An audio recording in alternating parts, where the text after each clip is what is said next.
Okay, let's dive into something that might seem incredibly mundane at first, a daily routine. Right. But hang with us because we think there's actually quite a bit to uncover here, especially, linguistically. Exactly. The material we're looking at today, it's sort of presented as an English learning resource. It just walks through a typical day for one person, but it's really designed to highlight common everyday language, stuff native speakers use all the time, maybe without even noticing. Right. So our mission basically is to go through this routine, pull out those specific bits of language, and really understand why they're useful, how they reflect, the rhythm of daily life. Yeah, it's kind of a shortcut to understanding everyday English in context, not just vocabulary lists. Definitely. It's about how the language actually lives and breathes. So yeah, we're following this person, Sarah, through her day in a busy city. A close-up look. Okay, let's start right at the beginning. Her day kicks off around 7:30 a.m. And the very first thing, something I think most of us can relate to. Let me guess. Alarm. Hitting the snooze button. Yes. Probably more than once. Ha! Yeah, guilty. And that phrase, hit the snooze button.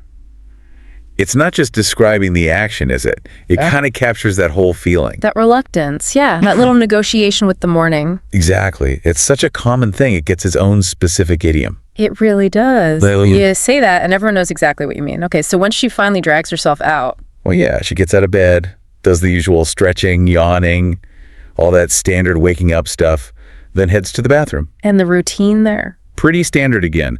Brushing teeth, washing her face, maybe a quick shower, then getting dressed. Basic actions, really fundamental for starting the day, described pretty directly. Okay, makes sense. Then off to the kitchen. Yep, for breakfast. What's that look like? Well, on a typical weekday, it's often pretty quick. The source says she's often just grabbing a piece of toast and a cup of coffee. Grabbing a bite. Exactly. That phrase is highlighted. It means eating quickly, doesn't it? Yeah, it perfectly fits that rushed weekday morning vibe. You're not lingering. You're grabbing it, maybe eating it, standing up or on your way out. And the source contrasts this with her weekends, right? It does, yeah. Says on weekends she might take more time, maybe make pancakes or, eggs and toast, something a bit more elaborate. So that shows even in one person's routine, there's flexibility. The language shifts with the pace. Absolutely. Okay, so she's fueled up, relatively speaking. Yeah. By 8 a.m., she's usually leaving the apartment. And the commute. It involves walking to the subway. Okay. And on the way, another key phrase meaning, doing the journey, she's usually listening to something, a podcast or music. That phrase on the way is super useful, isn't it? Oh, incredibly versatile. On the way to work, on the way home, on the way to the shops. Yeah. Covers the time and location of travel so concisely. Right.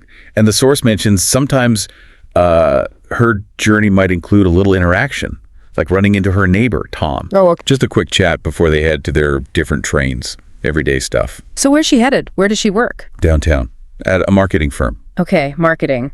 So what does her workday involve? Well, the source lists pretty standard things for that kind of job. Yeah. Lots of emails, meetings, creative brainstorming sessions. Brainstorming. That's another one they highlight. Yeah. Specifically about coming up with ideas together. Usually in a group. It's a really common term in collaborative work environments. Makes sense. And it sounds like her schedule is intense. Seems like it, yeah. Often packed. The source says she barely has time for a proper lunch break sometimes. Oh, wow. Which leads to another great phrase, trying to squeeze in a 10-minute walk. Squeeze in. I like that one. Me too.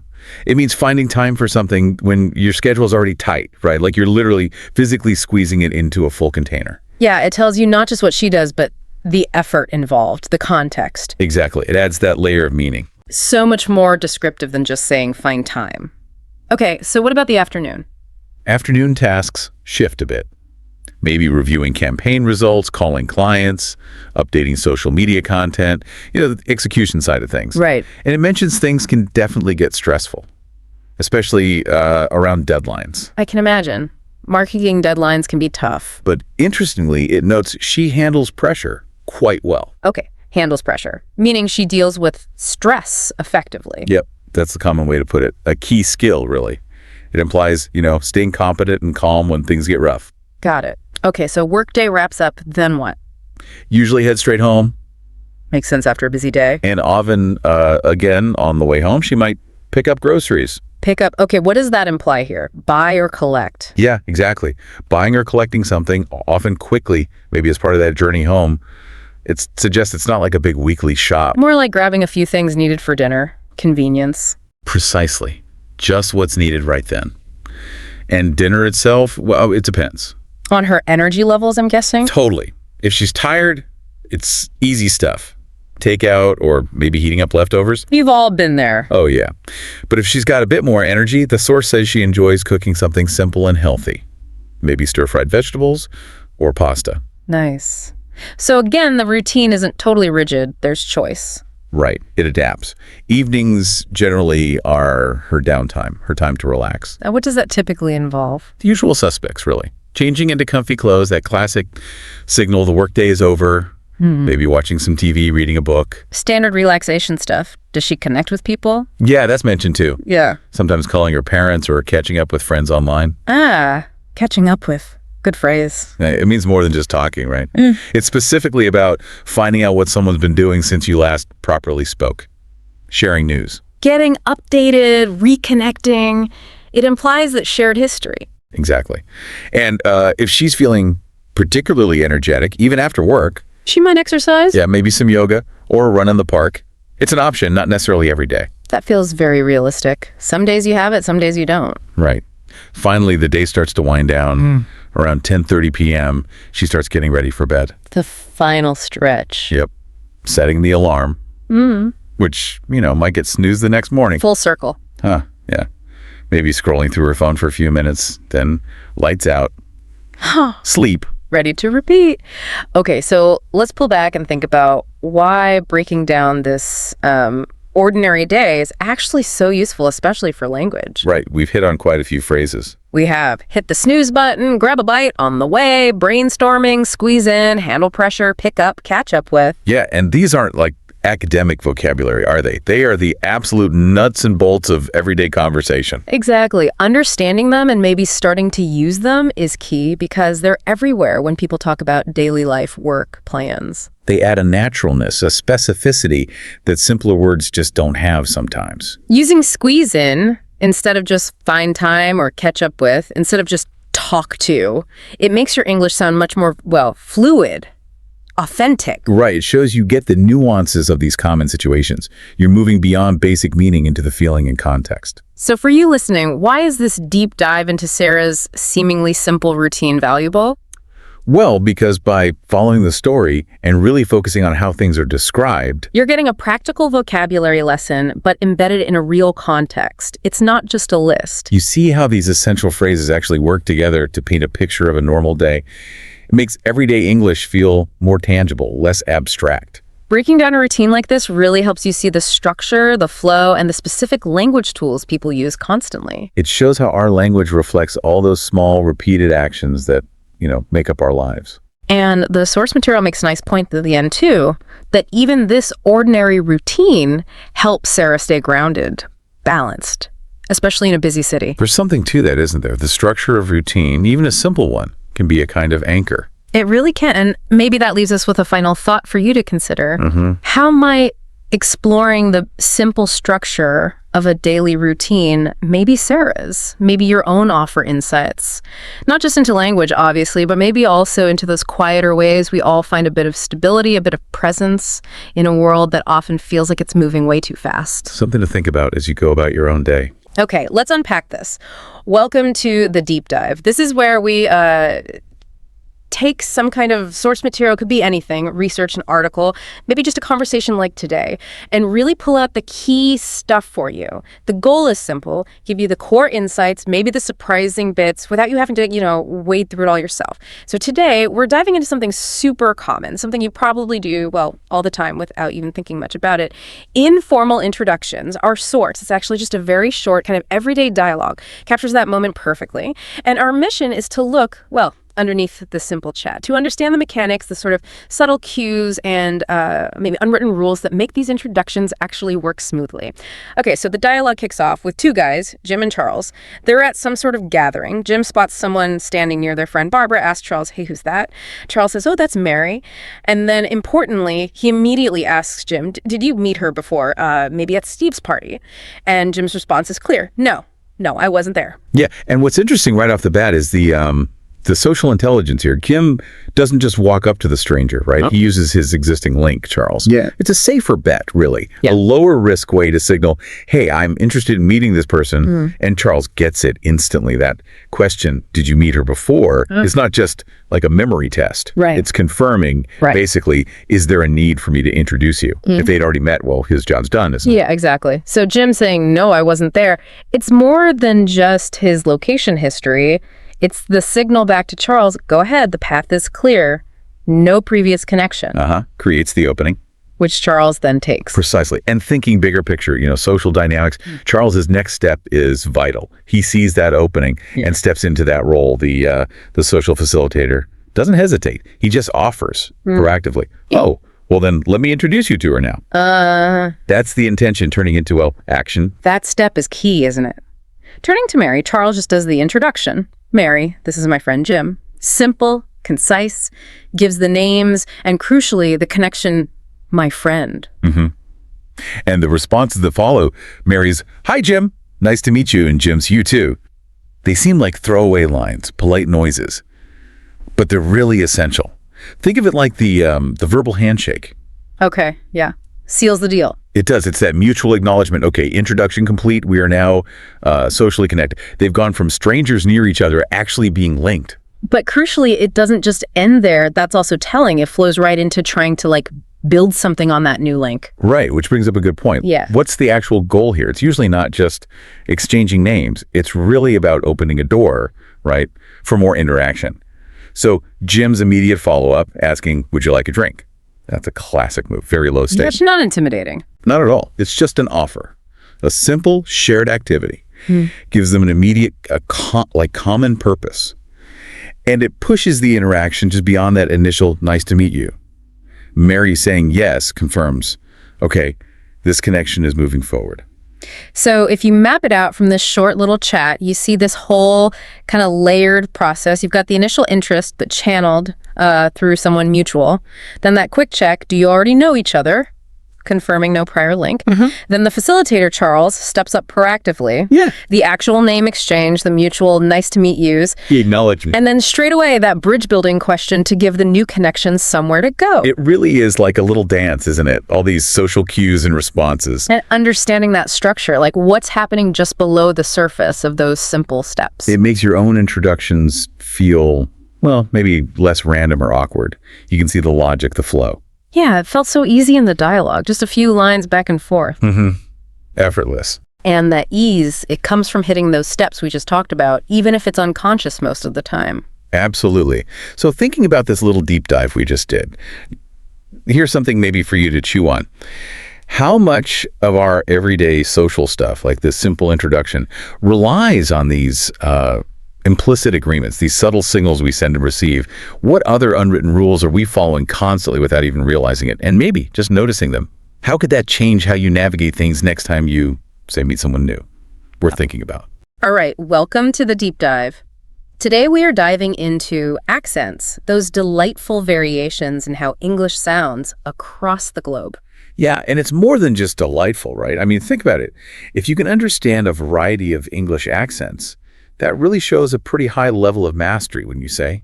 Absolutely. It's kind of like moving past the textbook and getting into the real-life symphony of English as it's spoken. That's a great way to put it, a symphony. Yeah. And that's precisely what we're going to unpack today. We've got 10 specific accents lined up, each with its own unique origin story, and, of course, those little sound quirks that make it so distinctive. Exactly.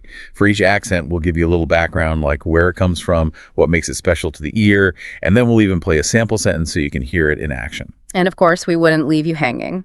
We'll also share some practical tips on how to train your ear to better understand each one. Because, let's face it, sometimes even for native English speakers, certain accents can be tricky. But with a little practice, you can unlock the magic of understanding almost any English speaker out there. Exactly. So, are you ready to embark on this auditory adventure? Let's do it. Let's start with a classic, one that many consider the gold standard of British English. Received pronunciation, or as it's commonly known, RP. Yeah, RP, that's the one you often associate with, say, BBC News readers or those classic British documentaries. Right. It has a very polished, formal feel to it, and its roots actually go back to the way English was spoken in elite British schools. So it's kind of like the accent of, well, the establishment? Exactly. And for you, one of the key things to listen for in RP is that it's what we call non-rhotic. It means that the R sound at the end of words like car or better is very subtle, almost silent. Ah, so it's like the R gets a bit shy at the end. Yeah, it kind of fades away. Let's give you a sample sentence so you can hear what we mean. I suppose I'd ought to let you know that I'll be arriving precisely at 5. Beautiful. So for someone who wants to get better at recognizing RP, what would you recommend? Well, I always say immersion is key when it comes to accents. So for RP, listening to BBC News broadcasts or watching British documentaries can really help tune your ear to that particular sound. That makes sense. All right, let's move on to an accent with a completely different vibe. Cockney, straight from the heart of East London. Ah, Cockney. That's where things get really lively. It's a dialect that's full of energy, slang, and a real sense of community. And it's definitely got some unique sound features, right? Like the H at the beginning of words sometimes goes on holiday. Exactly. The H dropping is a classic Cockney trait. House becomes ouse, for example. And then there's the glottal stop, where the T sound in the middle of a word gets replaced with a sort of catch in the throat, like butter becomes buh. It's kind of like the sound gets chopped off, right? Yeah, it's a really distinctive feature. Here's a sentence that might give you a taste of Cockney. I ain't got no clue what you're talking about, mate. I love it. It's got so much character. So for someone who wants to get to grips with Cockney, where should they start? Well, for me, the best way to learn is through entertainment. Shows like EastEnders, or even some gritty British crime dramas are full of Cockney dialogue. Yeah, and seeing the characters interact can really help you understand the context and the slang. Absolutely. Now let's journey north to Scotland, where the accents have a musicality that's just captivating. Oh, the Scottish accent. It's so charming, but I admit it took me a while to get used to. It can be tricky at first, but once you tune in, it's so rewarding. One thing that really stands out is the rolled R sound. It's like a little trill that adds a lot of character to the way words are pronounced. And then there's the pace, right? It feels a bit faster than some other English accents. Yeah, the rhythm can be quite quick, and the vowels tend to be shorter and sharper. To give you an example, listen to this.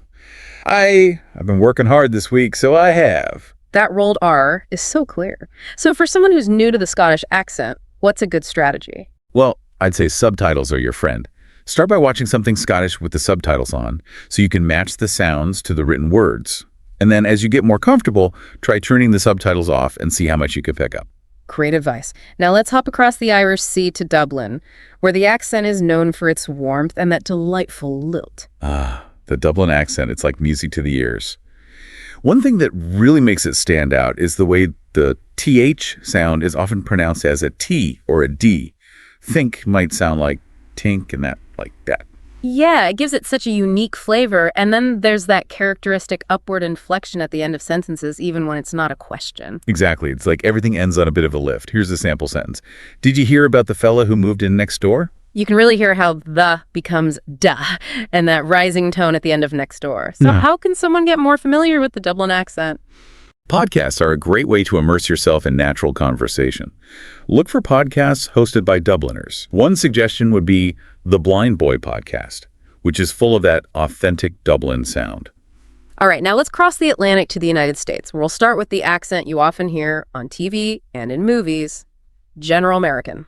Yeah, it's often considered the default American accent, especially in broadcasting, though of course, every accent has its own uniqueness.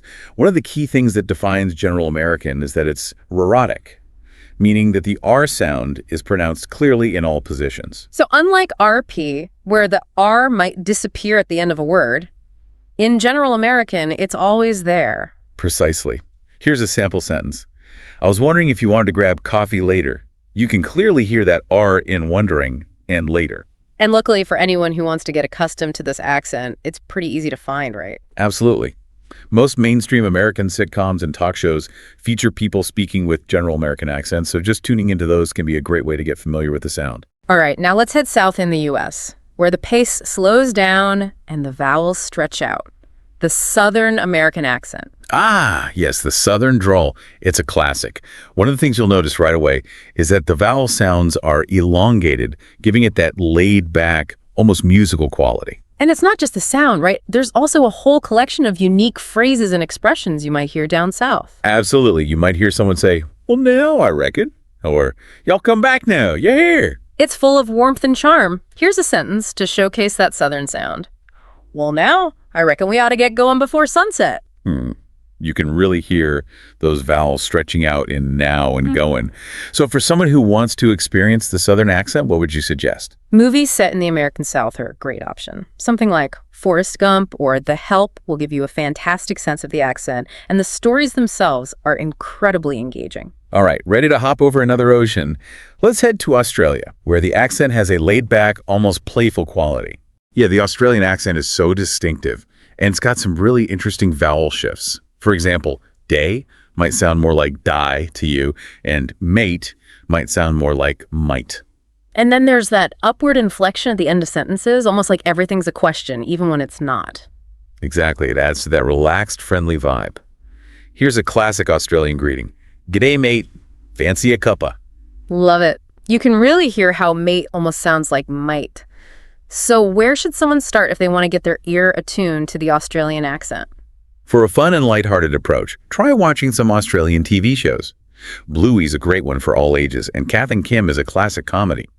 And if you want something more informal, Australian travel vlogs on YouTube can be a great way to hear natural Aussie speech. All right, let's continue our journey eastward to New Zealand, where the accent, often called Kiwi, has its own distinct charm. The Kiwi accent is fascinating because while it shares some similarities with Australian English, it's definitely got its own personality. It tends to be a bit more nasal, and the vowels are slightly tighter. One of the things that always stands out to me is how the I sound often morphs into something closer to a U sound. So fish and chips might sound more like fish and chips. Exactly. That vowel shift is very characteristic. And the pace can be a bit quicker, with words feeling a bit more clipped compared to Australian English. Here's a sample sentence. We're going to the bidge for a bit of a swim, bro. Yeah, that bridge turning into bidge is so Kiwi. So what's a good way for someone to get more familiar with the Kiwi accent? For a real-life feel, I'd recommend checking out Kiwi YouTubers or even listening to interviews with New Zealand athletes. Yeah. You'll get a sense of the rhythm and those unique vowel sounds in a natural context. All right, we're almost at the end of our global accent tour, but we can't miss South Africa. It's got such a vibrant mix of influences, especially in cities like Cape Town and Johannesburg. Yeah, South African English is fascinating because it draws from both British English and Afrikaans, which has roots in Dutch. It creates a really unique blend with a musical tone and some vocabulary that you won't hear anywhere else. Like the word braai for barbecue, right? Exactly. Braai is a classic South African term. Here's a sentence that uses that word and also showcases that South African flavor. I think we should have a braai this weekend, hey? That hey at the end is so distinctive. So for someone who's curious about the South African accent, where should they start? South African news channels can be a great way to hear the accent in a more formal setting, but if you want something more entertaining, try watching some stand-up comedy by South African comedians. You'll get a sense of the humor and the way language is used in a really fun way. All right, and last but not least, let's travel to India, specifically to urban areas like Mumbai, where Indian English has its own unique rhythm and clarity. Indian English is fascinating because it often retains a syllable-timed rhythm, meaning that each syllable gets roughly the same amount of time. It's quite different from the stress-timed rhythm that's common in many other English accents. And you'll also hear some influence from native Indian languages in the way certain words are pronounced or emphasized. It gives it a very distinct flow. And I've noticed that tag questions like adding no or isn't it at the end of sentences are quite common. Exactly. Those tag questions add a little extra emphasis and can be a good way to check for understanding or agreement. Here's a sample sentence. You must be knowing that I've sent the email already. No. That no at the end is so classic. So how can someone get better acquainted with Indian English? For a really clear and engaging experience, I'd recommend checking out Indian tech YouTubers or watching Tet's India Talks. You'll hear a lot of well-spoken urban Indian English in a variety of interesting contexts. Amazing. We've just taken a whirlwind tour of 10 diverse English accents. If you found yourself struggling with some of them, don't worry, that's perfectly normal. Even native speakers can find unfamiliar accents challenging. Exactly. And that's what makes this whole exploration so fun and rewarding. The more you expose yourself to different accents, the more your ear becomes attuned to the nuances of the language. So let's shift gears a bit and talk about some practical ways to train your ear to better understand accents. All right, let's get into the techniques. One of the most effective methods is called shadowing. Have you ever tried that? I've heard of it, but I'm not sure I fully understand how it works. It's actually quite simple. Basically, you listen to someone speaking, and then you try to repeat what they're saying in real time as closely as possible. It's like you're trying to become their echo. So it's not just about understanding the words, but also mimicking their intonation and rhythm. Exactly. It's about embodying their speech patterns. The best way to practice is to find short videos on YouTube, ideally with subtitles turned on, so you can see the words as you're hearing them. That makes sense. So it's like a workout for your ears and your vocal cords. Exactly. Another technique that can be surprisingly effective is what we can call the accent imitation game. Choose an accent for the week and try to speak with that accent as much as possible. Hey, wait, so you're saying I should just walk around trying to sound Australian, even if I'm terrible at it? Exactly. It doesn't matter if your imitation is perfect. The act of trying to reproduce the sounds and the rhythms really helps your brain tune in to the nuances of that accent. That sounds like fun. So maybe on Monday, I'll try an Australian g'day, mate. And on Tuesday, I'll switch to a Cockney cheers, mate. I love it. It's all about experimenting and playing with the sounds. Another helpful tip is to vary your listening styles. Sometimes the challenge with an accent isn't just the pronunciation of individual words, but the overall pace and the way stress falls within sentences. So if I'm struggling with a particular accent, I could try listening to it at a slower speed. Exactly. Many video platforms have playback speed controls, so you can slow things down initially to give your brain more time to process the sounds. And then as you get more comfortable, you can gradually increase the speed back to normal. That's a great tip. And finally, what's an important mindset for someone who's trying to improve their ability to understand different accents? I think the most important thing is to accept that confusion is a natural part of the process. Even native speakers encounter accents that they struggle with. It's perfectly acceptable to ask someone to repeat themselves if you didn't quite catch what they said. Yeah, sometimes I feel a bit embarrassed to ask someone to repeat themselves, but you're right, it's completely normal. Absolutely. And remember, understanding different accents is a journey, not a destination. It takes time, exposure, and practice. Just keep listening, keep practicing, and don't be afraid to make mistakes along the way. That's really encouraging. So as we wrap up this deep dive into the world of English accents, what's the key takeaway for our listeners? I'd say if you can comfortably understand even 7 or 8 out of the 10 accents we've covered today, that's a huge accomplishment. It means you're engaging with English on a really advanced level, beyond just textbook grammar and vocabulary. You're connecting with the real-life tapestry of how English is spoken around the world. Absolutely. So keep exploring, keep listening, and don't let the fear of making mistakes hold you back. And here's a thought to ponder as you continue your language journey. How might understanding these diverse ways of speaking enrich your life in unexpected ways? Could it open up new connections, new perspectives, new ways of experiencing the world? That's a fantastic question. It's not just about language, it's about understanding people. Exactly. Thanks for joining us on this deep dive into the world of English accents. Until next time, keep learning, keep listening, and keep embracing the beautiful diversity of language. And remember, the world is full of fascinating voices waiting to be heard. Have you ever noticed how English can sound so different depending on where you are in the world? Absolutely. It's really quite fascinating. It's like sometimes you almost need a translator, even though it is technically the same language. Yeah, that's right. Today on the deep dive, we're going on a little audio adventure. An audio adventure. Yeah, to explore 10 distinct English accents from all corners of the globe. 10. Okay, that sounds like a lot to cover. It is, but it's going to be fun. And for you, the listener, I think being able to understand different accents It's a good sign. is a really good sign of strong English comprehension skills. Okay, so if you can understand a Cockney accent and a Southern American accent and an Australian accent, then you've really got a good grasp of English as a whole. Exactly. So today we're going to let you hear these accents. All right. We're going to point out what makes them unique, Yeah. what are some of those key features, and we'll give you some tips on how you can start to understand them better. I like it. Our mission is to make you a better listener. Exactly. Ready to embark on our accent journey. Absolutely. let's start off with an accent that a lot of people think of when they think of like classic British English. Okay. Standard British English, which is also sometimes called received pronunciation or RP. Yes, you'll often hear this accent on BBC News broadcasts. And historically, it's been considered the more formal accent, the prestige accent in the UK. Okay, so let's hear it. All right, so listen to this. I'm going to the station. I'll be there at 5 o'clock. Very proper. Very proper. Yes. And one of the things you'll notice straight away is the way the speaker pronounces the letter R at the end of words. Oh, at the end of words. In RP, the R sound is generally not pronounced. So a word like car ends up sounding more like ka. Ka. Okay, yeah. And this is a feature that actually has historical roots, and it really distinguishes RP from a lot of other accents, like most American English, for example. Oh, interesting. So like a Boston accent? Yeah, or like a general American accent, which we'll talk about later, Okay. where they do pronounce the R. So that R is a big giveaway. Yeah, it's a subtle thing, but it really does change the overall sound of how the language is spoken. If someone wants to practice listening to this accent, what should they do? A really good way is to check out BBC videos on YouTube. Oh, yeah. There's a wealth of content there, and you can really immerse yourself in that accent. Oh, okay. So we've gone from the very proper ka. Yes. Now let's go to, I think, what a lot of people consider a very fun British accent. Okay. Cockney? Ah, Cockney. Yeah. Yes. The very lively accent of East London. Yeah, very, very much East London. Yes. Very informal.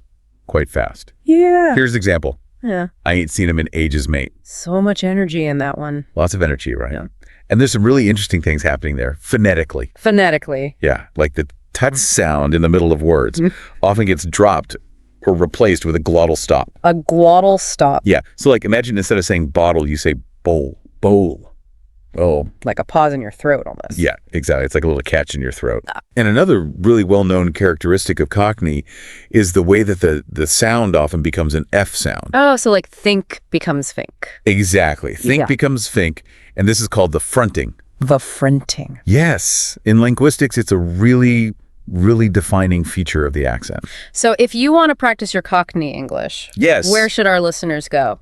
Well, a show like EastEnders is brilliant for that. EastEnders. Yeah, it's so immersed in that London dialect, it'll really give you a good feel for how it's spoken day to day. All right, so now let's head north from the busy streets of London to the rolling hills of Scotland Okay.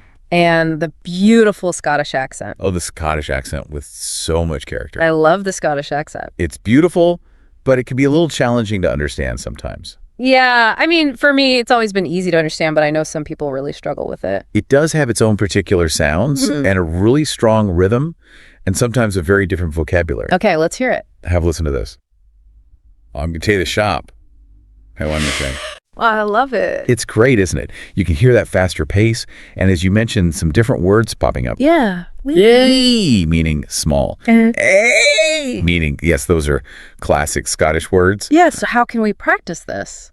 I think with Scottish, because the sounds and the pace are quite different, starting with interviews online Okay. and using subtitles. Oh, that's a great idea. Yeah, so you can really connect the sounds with the written words and then try listening again without them. I like that. You might also hear that rolling of their forests in some Scottish accents as well, Okay, cool. which can be another distinct feature. All right, so from Scotland, let's hop over to Ireland Yes? and the Dublin accent specifically. The Dublin accent, lovely. It's a beautiful accent. So warm, Yeah. so musical. Very sing-songy. Yeah, with that intonation that goes up and down. Yeah, let's hear it. Here's an example. Would you be going out tonight? Yeah, so friendly. So friendly, right? And one thing you might pick up on is that the sound becoming a T or little sound. Oh, the becoming T or D. Yeah. So, for example, think might sound closer to tink. Tink, yeah. And this might sound closer to dist. Oh, yeah. So that's something to listen out for. So how can we practice this beautiful accent? Well, I would say Irish podcasts, Okay. maybe some storytelling podcasts or some comedy shows Oh, I like that. where you can really hear that conversational style. Now we have to go to America Yes, of course. because there are lots of American accents. Many American accents, but we're going to start with one that's super common. Okay. General American. General American. Yes. So this is the one you often hear on American TV shows and national news broadcasts. Right, so it's like the most neutral American accent. Yeah, it's considered to be relatively neutral. Okay, let's hear it. Here's an example. Hey, are you coming to the party tonight? Very clear. Very clear, right? And one of the things you'll notice about General American is the pronunciation of that R sound. Oh, the R is back. The R is back. At the end of words and in the middle of words, so words like car, mother, hard, all have that very distinct R sound. So different to RP. Yes, very different to RP. Okay, so how can we practice the very neutral General American accent? Well, you are spoiled for choice with American TV series and movies. Yeah, there's a lot of content out there. Shows like Friends or Modern Family are great accessible examples. Very good suggestions. Okay, so staying in the U.S., but let's head south now to the southern states. Yeah, yes. For the Southern American accent. A very famous accent. Very famous, often described as slower, friendlier, warmer. So let's have a listen. How y'all doing this evening? You can hear how much slower it is. Much slower, right? And those vowels are often drawn out. Right. Like night might sound more like nah. Yeah. Almost like the vowels have more time to breathe. Yeah, so how can our listeners practice this accent? YouTube is great for this. Okay. Lots of Southern speakers on YouTube, and you can hear a lot of variety within the Southern accent as well. But you can also check out classic movies like Forrest Gump Forrest Gump, yeah. to get a really good feel for it. Great suggestion. Okay, let's travel across the world now to Australia. The Australia accent. Oh, yes, the Aussie accent. So fun, so laid back. It's a very popular accent. It is, isn't it? People love it. Yeah, let's hear it. Here's a little example. Jade you keen for a Barbie? This Arvo. I love that one. It's great, isn't it? Yeah, Arvo. What is Arvo? Arvo is afternoon. Afternoon. Oh. Yeah, so Australians often shorten words like afternoon becomes Arvo. Okay. Barbecue becomes Barbie. Barbie. Oh, yeah. Yeah, there's lots of these shortened forms in Australian English. So how can we practice this one? Well, there's a great children's show called Bluey. Bluey. Yeah, you might think, oh, it's a children's show, but it's surprisingly engaging even for adults. Oh, cool. Or you could try Australian travel vlogs. Oh, okay. And you can hear more of that natural conversational Australian English. Because Australia, let's go to New Zealand. Yeah, New Zealand. So New Zealand and Australian accents, they do sound a bit similar. Yeah, there's some similarities for sure. But they're definitely distinct. Definitely distinct, yeah. Yeah. Especially when it comes to vowel sounds. Vowel sounds. Oh, okay. Yeah, you might hear similar slang or similar intonation patterns, but those vowels can be quite different. Okay, let's hear it. Listen to this. Let's grab some fish and chips, eh? I mean, I can definitely tell that's different to Australian. Yeah, for sure. I couldn't tell you why. One of the things people notice about New Zealand English is that I sound often sounds more like a U sound. Oh, okay. So fish can sound a bit like fush. Fush, yeah. Yeah. And there are some other subtle vowel shifts that happen too, which all contribute to that unique sound. Okay. If we want to practice New Zealand English, what should we do? Try listening to sports interviews from New Zealand Okay. or tourism videos where you've got locals speaking naturally. Great. All right, let's go to India now, India. to Indian English. Indian English. Yes. Spoken by a huge number of people, and it has this really characteristic rhythm and intonation. Okay. It's generally quite clear, and sometimes there's a certain formality to it. All right, let's hear an example. You are knowing the answer no. Okay, so the grammar is a bit different there. Yeah, you might notice that the word order can sometimes follow patterns that are more common in Indian languages. Yeah. Also, that pronunciation of the V and W sounds can be quite similar. Oh, V and W. Yeah, and there can be a different emphasis placed on certain syllables. Okay, so how can we practice Indian English? TEDx India Talks are fantastic for that. TEDx India Talks. Yeah, or you can explore Indian English creators on YouTube. Oh, yeah. You'll find a huge range of speakers there. Awesome. All right, last but not least, let's go to South Africa. Okay, South Africa. For South African English, a fascinating blend of sounds. I mean, South African English must be one of the most diverse accents just because of all the different languages in South Africa. Absolutely. It's a real melting pot of influences. Yeah. It takes elements of British English, Yeah. but it also has sounds and vocabulary from various local South African languages. Okay, I'm excited to hear this one. Here's an example. She's going to the shop now, hey. Oh, okay, I hear the British English in there. You do right. And did you hear that hey at the end? Yes, the hey at the end. That's a distinctive feature. Oh, okay. Often used for emphasis or to seek agreement. Okay. And those vowel sounds can have a slightly different quality too. How can we practice South African English? South African podcasts are great. Okay. And comedy shows. Oh, fun. Yeah. They can give you a good feel for everyday South African English. That was an incredible journey. It was, wasn't it? So many different accents, all English, but all so different. Yeah. And it can feel a bit overwhelming at first, trying to get to grips with all these different ways of speaking. So where do we even begin? Well, let's talk about some practical listening tips that can really help you. Okay. And the key is to approach this in a structured way and be patient with yourself. One of the most helpful initial steps is to use subtitles. Oh, subtitles. Yeah. So when you're first exposed to a new accent, don't be afraid to turn on those subtitles. Watch a video or a show with the subtitles, and then try watching it again without them. Okay. Your brain will start to make those connections between the sounds you're hearing and the written words that you've seen. Oh, that's a great idea. Yeah, it's a really effective way to train your ear. So subtitles on first, then subtitles off. Exactly. Yeah. Another really good tip is to repeat phrases out loud. Oh, repeat them. Yeah. So when you hear a phrase in an accent that you're trying to understand, pause the audio and try to say it yourself. Oh, okay. Focus not just on the words, but the rhythm, Yeah. the intonation. Try to mimic the speaker as closely as you can. So, like, if I'm trying to practice my Scottish accent and I hear someone say, I'll be there in a wee bit, Yeah, I should pause it and say, I'll be there in a wee bit. exactly. You got it. Okay. It's also important to remember you don't have to understand every single word. Oh, really? Nope. Just try to get the overall meaning. Okay. Train your brain to listen for the general feeling, the tone, the key words that carry the most important information. Context is your friend. Oh, so it's like when I don't know a word when I'm reading a book, Yeah. I can usually figure it out based on all the other words. Exactly. Same principle applies here. Awesome. So what are some other tips? Well, another really useful strategy is to pick one accent and really focus on it for like a week Oh, okay. and immerse yourself in that accent as much as you can. Like, if I want to understand the Australian accent, I should just watch Australian TV shows and movies for a week. Exactly. Listen to Australian podcasts, find news clips, interviews, all in that accent. Yeah. And maybe even try to pick up a few new words Okay. or slang terms that are common in that dialect. That's a good idea. And finally, remember to have fun with it. Have fun with it. Yeah, because learning about different accents is so interesting. It really enriches the language learning process. So don't get discouraged if you don't understand everything right away. Yeah. Just keep exposing yourself to these different ways of speaking. And the more you do that, Yeah. the better you'll become at understanding them. So it's all about practice It's all about practice. and exposure. And exposure, exactly. Awesome. Well, I think we've covered so much, We have. and I'm really impressed that we managed to get through 10 different accents. 10 accents from around the world. Yeah, and if you're listening and you can even understand a few of these accents, then that's a huge achievement. Absolutely. It really means that you've got great English comprehension. Yeah.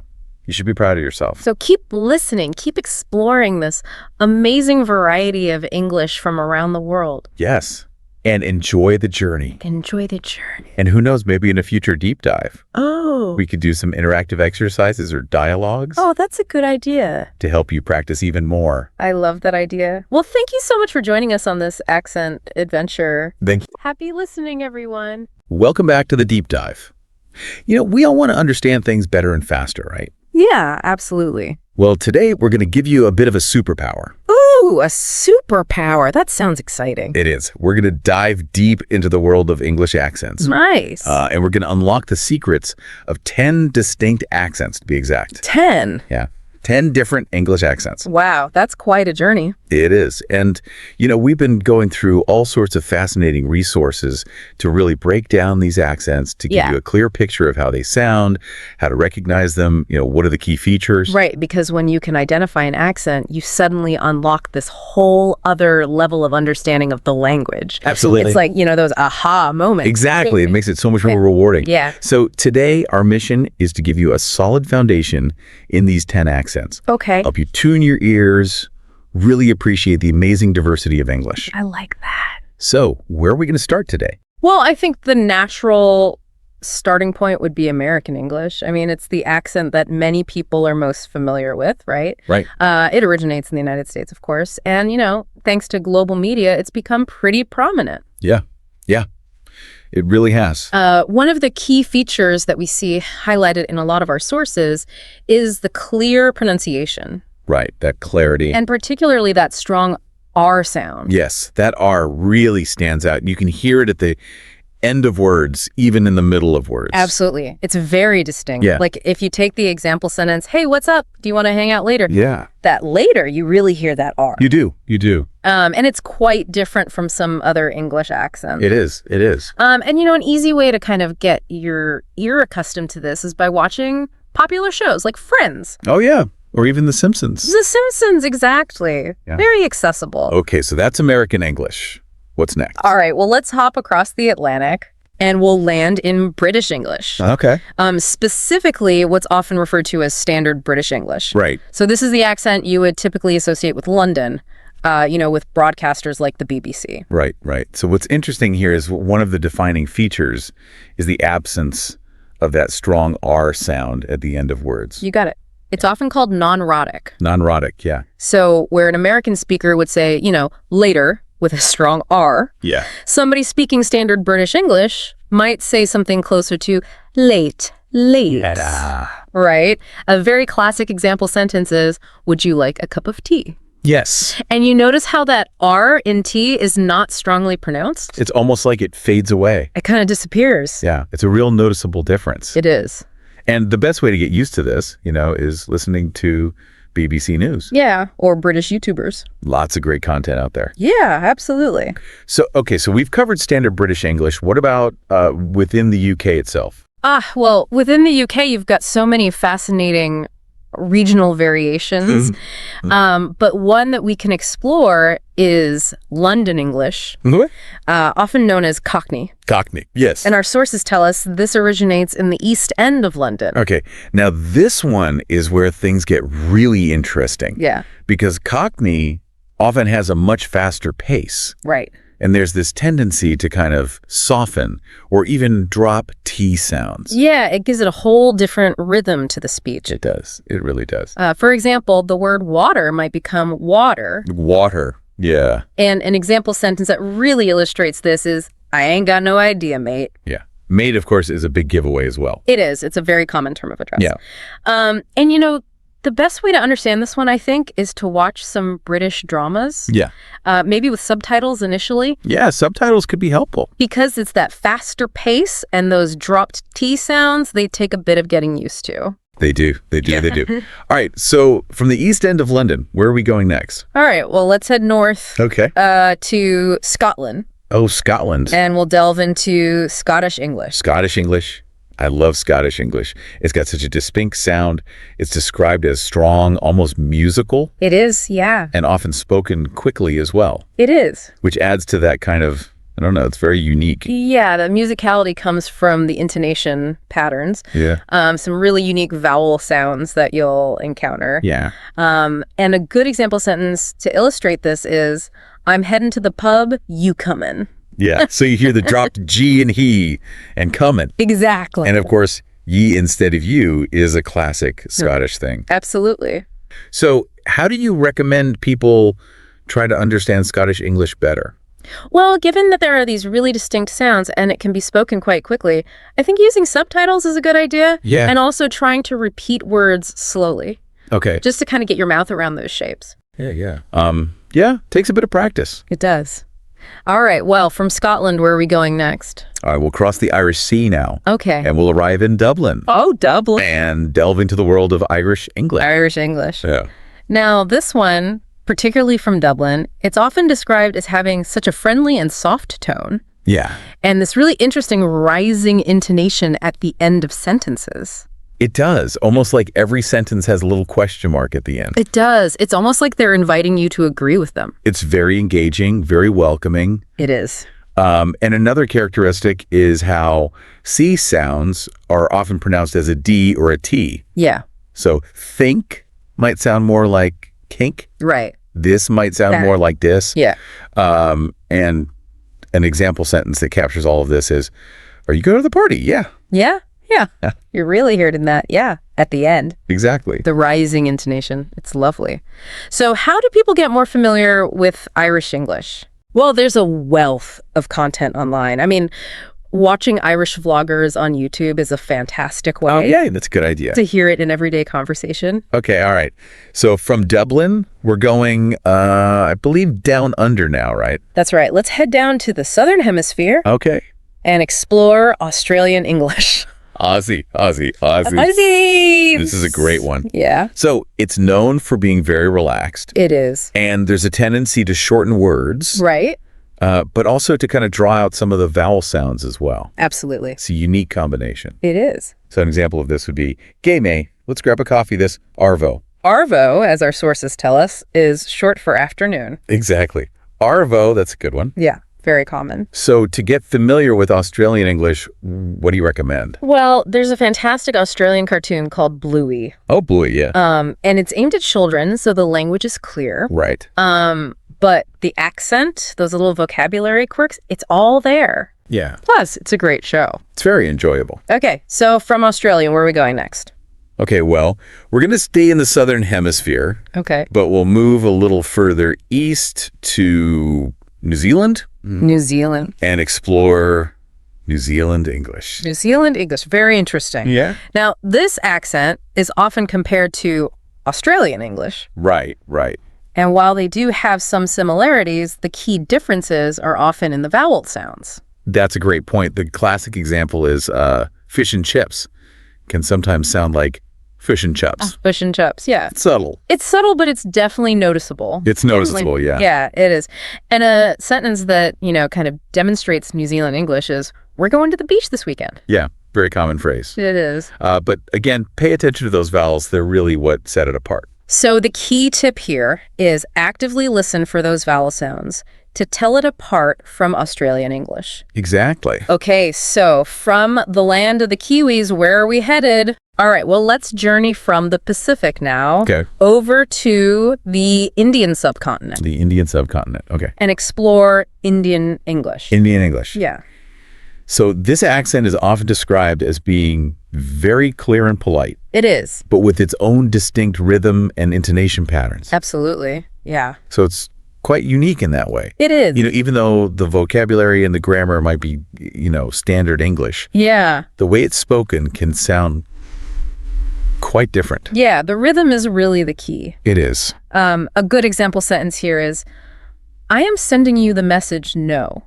No, at the end. That no at the end. Yeah, it's almost like a tag question. It is. It's a very common feature. Yeah. And really focusing on that unique rhythm is crucial for understanding Indian English. Absolutely. All right, so from India, we're going, I believe, to South Africa. That's right. To South Africa. Yeah, let's head down to South Africa. Okay, we're going to look at South African English. South African English, yeah. So this is described as a really interesting blend of influences. It is. Drawing from British English, Yeah. but also from various local languages. Right. And one of the fun things about South African English is, the tendency to end sentences with, "hey." It's almost a signature, that hey. It is. A perfect example of this is, "Let's meet at the mall." Hey. Hey. Right. Yeah. And it's often used in a very friendly way, seeking agreement Right. or confirmation. Yeah. So the accent itself has a particular lilt to it, some unique vowel sounds, all thanks to this amazing mix of linguistic influences. Yeah, it really is quite unique. It is. So what's your advice for understanding South African English better? Well, pay attention to that hey Yeah. and practice repeating phrases Yeah. just to get that feel for the rhythm and the intonation. Okay, fantastic. All right, so last but not least, we're going to Canada. Canada. Canadian English. Yeah, Canadian English. Now, this one is often said to be very similar to American English, It is, yeah. but there are some subtle differences. There are. Our sources point out that there's a bit of a softening of sounds in Canadian English. Yeah.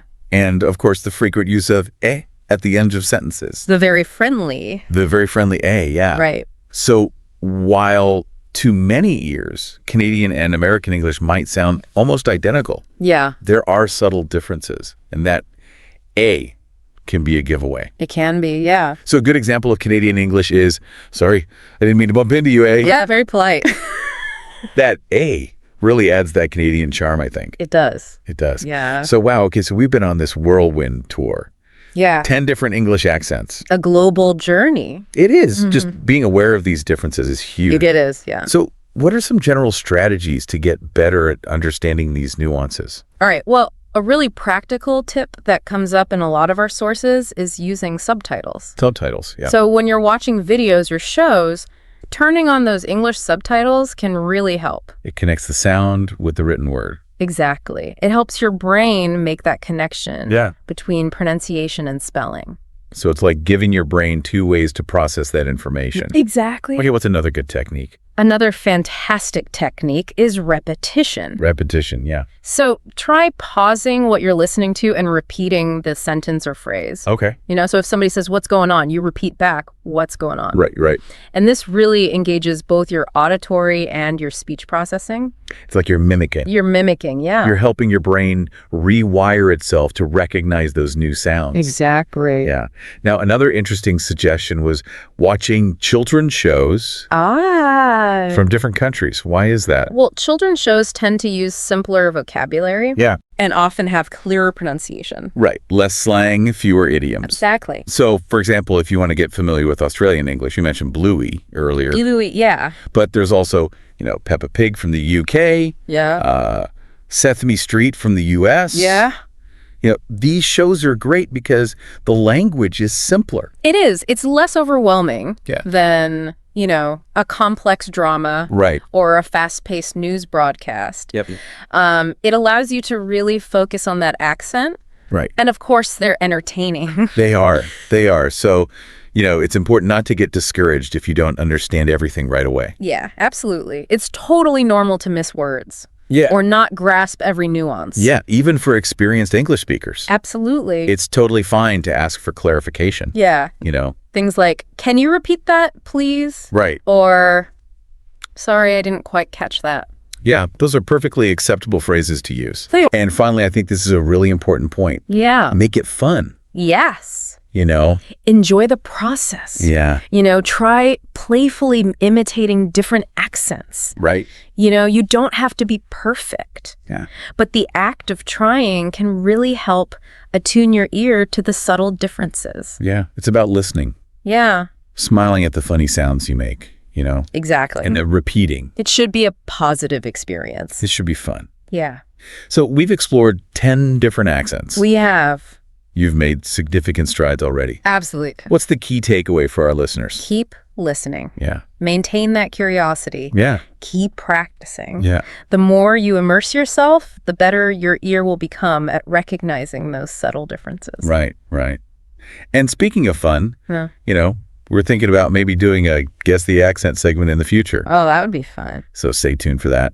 But for now, remember that English is a global language. Yeah. It's constantly evolving. Yeah. It's spoken in so many amazing ways. It is. Keep exploring beyond this deep dive. Yeah, absolutely. And you'll discover so much more about its amazing tapestry. Yeah. Thank you for joining us on the deep dive. Thanks for listening. We'll see you next time.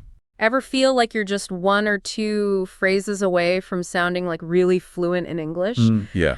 Well, we're diving into a podcast script today. It's called Fluent Conversations, and they say they found 15 of those magic words. Huh, interesting. Yeah, so it's not about sounding super smart, right? Right. It's about that natural flow you hear native speakers using I can explain something perfectly, but it'll still sound like I'm reading it from a textbook. Oh, for sure. So to show us how it's done, this script has a conversation between these two friends, Emma and Jake. Okay. To show these words in action. Okay, I like that. And then it breaks down each word. Gotcha. Ready to eavesdrop. Let's do it. Okay, so Emma starts by saying, "I ran into Sarah yesterday at the mall." Okay. Now Jake, he jokes that he pictures her literally crashing into Sarah. Which I thought was hilarious. Yeah. But it's funny because run into is one of those phrases that doesn't translate literally, it means to meet by chance. Yeah. But think about it. Doesn't it sound way more natural than just saying, "I met Sarah"? Oh, exactly. Yeah, it's casual, right? Yeah. Off the cuff. But I think there's even more to it than just being casual. Ooh, okay. So choosing ran into instead of met, it kind of shows a cultural preference. Okay. So in English, we often like to use more indirect language. Huh. Especially when we're talking about something that we weren't expecting, running into someone. I never thought about it like that. Yeah. So it's not just what you say, it's how you say it. Exactly. There's so much packed into these simple words. For sure. Okay, next phrase. Emma asks Jake, could you give me a hand with these boxes? Okay. Of course, Jake knows she just needs help, right? Right. Not a literal hand. Aha. It's another example of this like indirect language thing. Yeah, I was going to say definitely. So give me a hand. It makes it sound nicer, right? Yeah. It's more like we're working together, not me demanding something. Exactly. It assumes that like we're already on good terms. Right. Interesting. So even when we're asking for help, English speakers, we like to beat around the bush a little bit. Well, it's not really like avoiding the question. It's more about, Okay. being polite Okay. and not sounding too direct or demanding. Makes sense. Okay, so then Emma says, we need to wrap up this meeting soon. Okay. So wrap up, I feel like this is one of those words that you can use all the time. Oh, yeah. Absolutely. In so many situations. It works for meetings, projects. Yeah. Even just conversations. Exactly. And what I think is so cool about this is it paints a picture in your mind, right? Right. It's like you're really tying everything up together.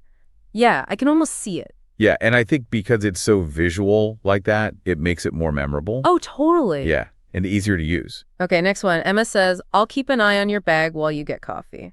Okay. So it's more than just watching it, right? Okay. There's like responsibility there. Yeah. Like saying, I got you covered. Yeah, and I think that's why it's so effective. It's Oh. like there's that deeper meaning, Yeah. It's not just the words, but it shows the trust between Emma and Jake. Okay, up next, Emma says, hang on, I need to grab my jacket before we go. Okay. It's so simple, right? Yeah. But like so important for every day. Oh, yeah. I use it all the time. Who hasn't yelled that running out the door? Yeah. But like it's friendly, right? Yeah. It's not like an order. It's just like, hey, wait a sec. It's just a quick little, hold on. Yeah. And it also, like, it implies it'll be quick, Yeah. You're not asking for a lot. Okay, now this next one, I feel this one in my soul. Okay. Emma says, I messed up my presentation, but my teacher was really understanding. Oh, yeah. Mess up. It's interesting, right? Yeah. Because it's like, it doesn't sound as bad as like fail. Fail sounds so final. Totally. This is more like you tripped up, but you can recover. Yeah. And it also shows that she's, like, taking ownership,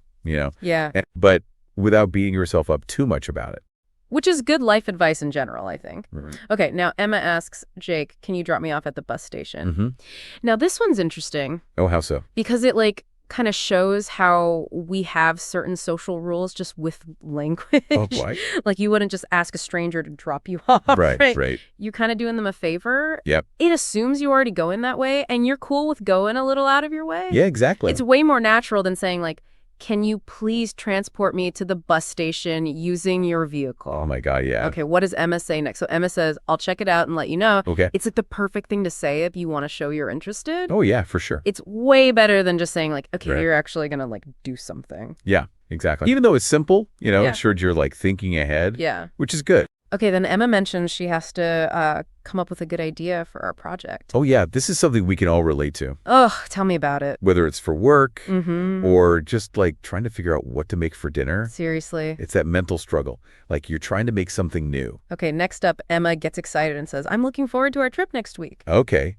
This one is just like pure excitement, right? Yeah, exactly. Anyway. And it's cool how she brings Jake into it, Yeah. by saying our trip. Yeah. It makes them, like, closer because they're both excited.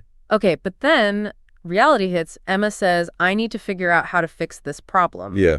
We've all been there. Oh, for sure. This just shows, like, you're not going to give up. Right. You're going to find a way to fix it. Exactly. So we already saw her mess up earlier, and now she says, I was late, but I made up for it by bringing coffee. Oh, nice. Smooth, right? Right, yeah. Like, you messed up, but you're going to make it right. Yeah, it's like a little apology, but without actually saying sorry. I like that. It's like, you messed up, Mhm. but you're trying to fix it. Okay, then things get a little dramatic. Jake says he passed out from exhaustion. Okay. So it means to faint, right? Yeah. But by adding, like, from exhaustion, Right. you really know how tired he must have been. Like, he couldn't stay awake. Yeah. Okay, we're getting to the end of their conversation, and Jake says she showed up late to the party. Okay. So he's just saying what happened, right? Right. But showed up, it kind of sounds like he's, like, judging her a little. Yeah, like it was her choice to be late, Yeah. not something, that she couldn't control. Interesting. Yeah. So even a little word like that, it can show what you really think. Okay, finally, Jake says we had to put off our meeting until next week. Mhm. I feel like this is so much nicer than saying we canceled. Oh, Like, it's not gone forever. Right. It's just waiting for a better time. Yeah, like we're still committed. Exactly. So that's all 15 words in action. That was cool. And remember, the podcasts were deep diving into fluent conversations. They give you a challenge. Oh, fun. So they have 3 sentences. Okay. And you have to figure out which word fits best. Okay. First one, I link my keys, and now I can't find them anywhere. Oh, I hate when that happens. So relatable. The perfect word is messed up. Okay. Because it's your fault, you know, and you're like frustrated because of it. Second challenge, I'll blank your dog while you're on vacation. Okay. So this one is all about taking care of something, right? Right. So the answer is keep an eye on. Much better than saying, like, I will supervise your canine. Oh my God, yeah. Way too formal. Okay, last challenge, let's blank dinner until next week. Okay. So we're just moving it to later. Yeah. The best word here is put off. It's like hitting the pause button. Exactly. I love how, like, effortlessly those words fit into the sentences. Yeah, it's like they were made for them. And that's why it's so important to master these, like, everyday words. Right. Because they make you sound so much more fluent. Exactly. It's like building blocks for your conversation. So we learned a lot, huh? Yeah, I think so. Just from those 15 words. Right. And just like hearing them in a normal conversation. It's kind of crazy how much we can pick up just from that. It really shows you that like fluency isn't about, you know, knowing every word in the dictionary. Right. It's more about like how you use those words to connect with someone. To really get your point across. Exactly. Yeah. So what does this all mean for, like, our listener? Well, it means they can like totally improve their fluency Okay. just by like looking at the phrases they use every day. Yeah. Instead of just saying stuff without thinking. Right. Like actually think about why you're using that word. Okay. Yeah. And like how it makes the other person feel. Yeah, that makes a lot of sense. And if you can do that, you'll sound so much more natural. And confidence is... So, okay, we get it. We got to use the right words. But, like, how do we actually do that? Good question. Well, I have a challenge, kind of like in the Fluent Conversations podcast. Okay. Think about some other simple phrases that you could start using today. That would make us sound, like, more natural. Exactly. Ooh, that's a tough one. Yeah, but I think like one thing you could do is like pay attention when you're watching a movie Okay. or a TV show and see how they say things. Oh, yeah, steal their lines, basically. And then, like, actually use them when you're talking to someone. Right, don't be scared to try it out. Yeah, and see what works, see what feels good. Exactly, it's like a little experiment. I love We that. could even like all share what we find. Oh, yeah, that would be cool. Everyone can like learn from each other. Because at the end of the day, language is about connecting with people, right? Yeah, it's about like building relationships, sharing what you think. Exactly. And the better you are at English, the easier that is to do. So true. So keep exploring, keep experimenting, and keep those conversations flowing. Couldn't have said it better myself. Until next time, happy language adventures. All right, buckle up, because today we're diving deep into something you specifically requested. Oh, yeah. Boosting your vocabulary. Yes. For more fluent and confident English. It's going to be good. Now, before you panic, we're not expecting you to memorize the entire dictionary. Not at all. This is about those key words, the kind that can make a real difference in how you express yourself, especially in those situations you mentioned where you want to feel more confident and articulate. Exactly. And luckily, the source material we're using is super organized with 60 powerful words. Wow. Grouped into 6 helpful categories. I like it. Though it is kind of funny that the source itself is structured like a podcast episode. Very meta. Yeah. But we'll skip those instructions and jump right into the good stuff. Okay, let's unpack this first category, expressing opinions. Okay. The first word that jumps out at me is concur. Ooh. It just sounds so much more decisive than a plain old, I agree, you know? Absolutely. Concur implies you've actually considered the information and come to a thoughtful agreement, which could be especially powerful, say, in a professional setting, Right. where you want to project competence. Oh, that's a good point. It's not just about using fancy words. It's about choosing the right word to convey the specific message you want. Exactly. And speaking of conveying messages, the next word, imply, reminds me of something you mentioned. Uh-huh. You said you sometimes struggle to give feedback delicately. Oh, yeah. Well, imply could be your secret weapon there. Ooh, tell me more. So instead of directly criticizing, you can imply your suggestion. Okay. For example, instead of saying that report was too long, Right. you could say, I wonder if the report's key points could be summarized more concisely. Oh. You're implying that it needs to be shorter without directly saying it. That's brilliant. It softens the criticism while still getting the message across. I can definitely see myself using that. See, it's all about understanding the nuances of these words and how they can be applied in real-life situations. Okay, I'm starting to get really excited about this. What else do we have in this category? Well, we have refute, which is perfect for dismantling a flimsy argument. Uh-huh. Politely, of course. Right. Remember those meetings where someone proposes an idea that just doesn't hold up. Oh, I know those meetings all too well. Refute allows you to disagree respectfully while presenting evidence or logic to back up your stance. So instead of just saying, I disagree, I could say something like, I understand your point, but I'd like to refute it by presenting these statistics. Exactly. It shows that you've considered the other perspective, but have a well-reasoned counter-argument. Very effective. Okay, I'm loving these words already. Now, what about this pair, imply and infer? I always get those mixed up. Ah, yes, a classic linguistic conundrum. Remember that example we just discussed about implying feedback? Yes. Well, if someone inferred from your subtle suggestion that the report needed to be shorter, Right. that would be on them drawing a conclusion from what you implied. Okay, so imply is on the speaker side and infer is on the listener side. Got it. You got it. Now, there's another word of this category that I think would be particularly useful for you. Okay. Assert. You mentioned wanting to be more vocal in meetings, right? Oh, yes. Sometimes I feel like I fade into the background a bit. Well, assert is your power word. Imagine yourself saying, I want to assert that we need to prioritize user experience in this project. Wow. I can already feel the difference. Assert just has this air of confidence and conviction. Exactly. It shows that you're not afraid to speak your mind and that you believe in the value of your contributions. This is fantastic. I'm already feeling more empowered to express my opinions effectively. Okay, what's next on our vocabulary adventure? Let's move on to personal qualities. This category is all about the words that describe who we are at our core. Ooh, this sounds intriguing and a little bit introspective, perhaps. Absolutely. For example, we have meticulous, Okay. which describes someone who pays incredible attention to detail. Right. Now, thinking back to your work, Mm-hmm. I know you take pride in delivering high-quality results. Would you say meticulous is a word that resonates with you? Definitely. I'm always striving for perfection, whether it's editing a script or organizing an event. So owning that word and using it to describe your work ethic could really enhance how others perceive your strengths.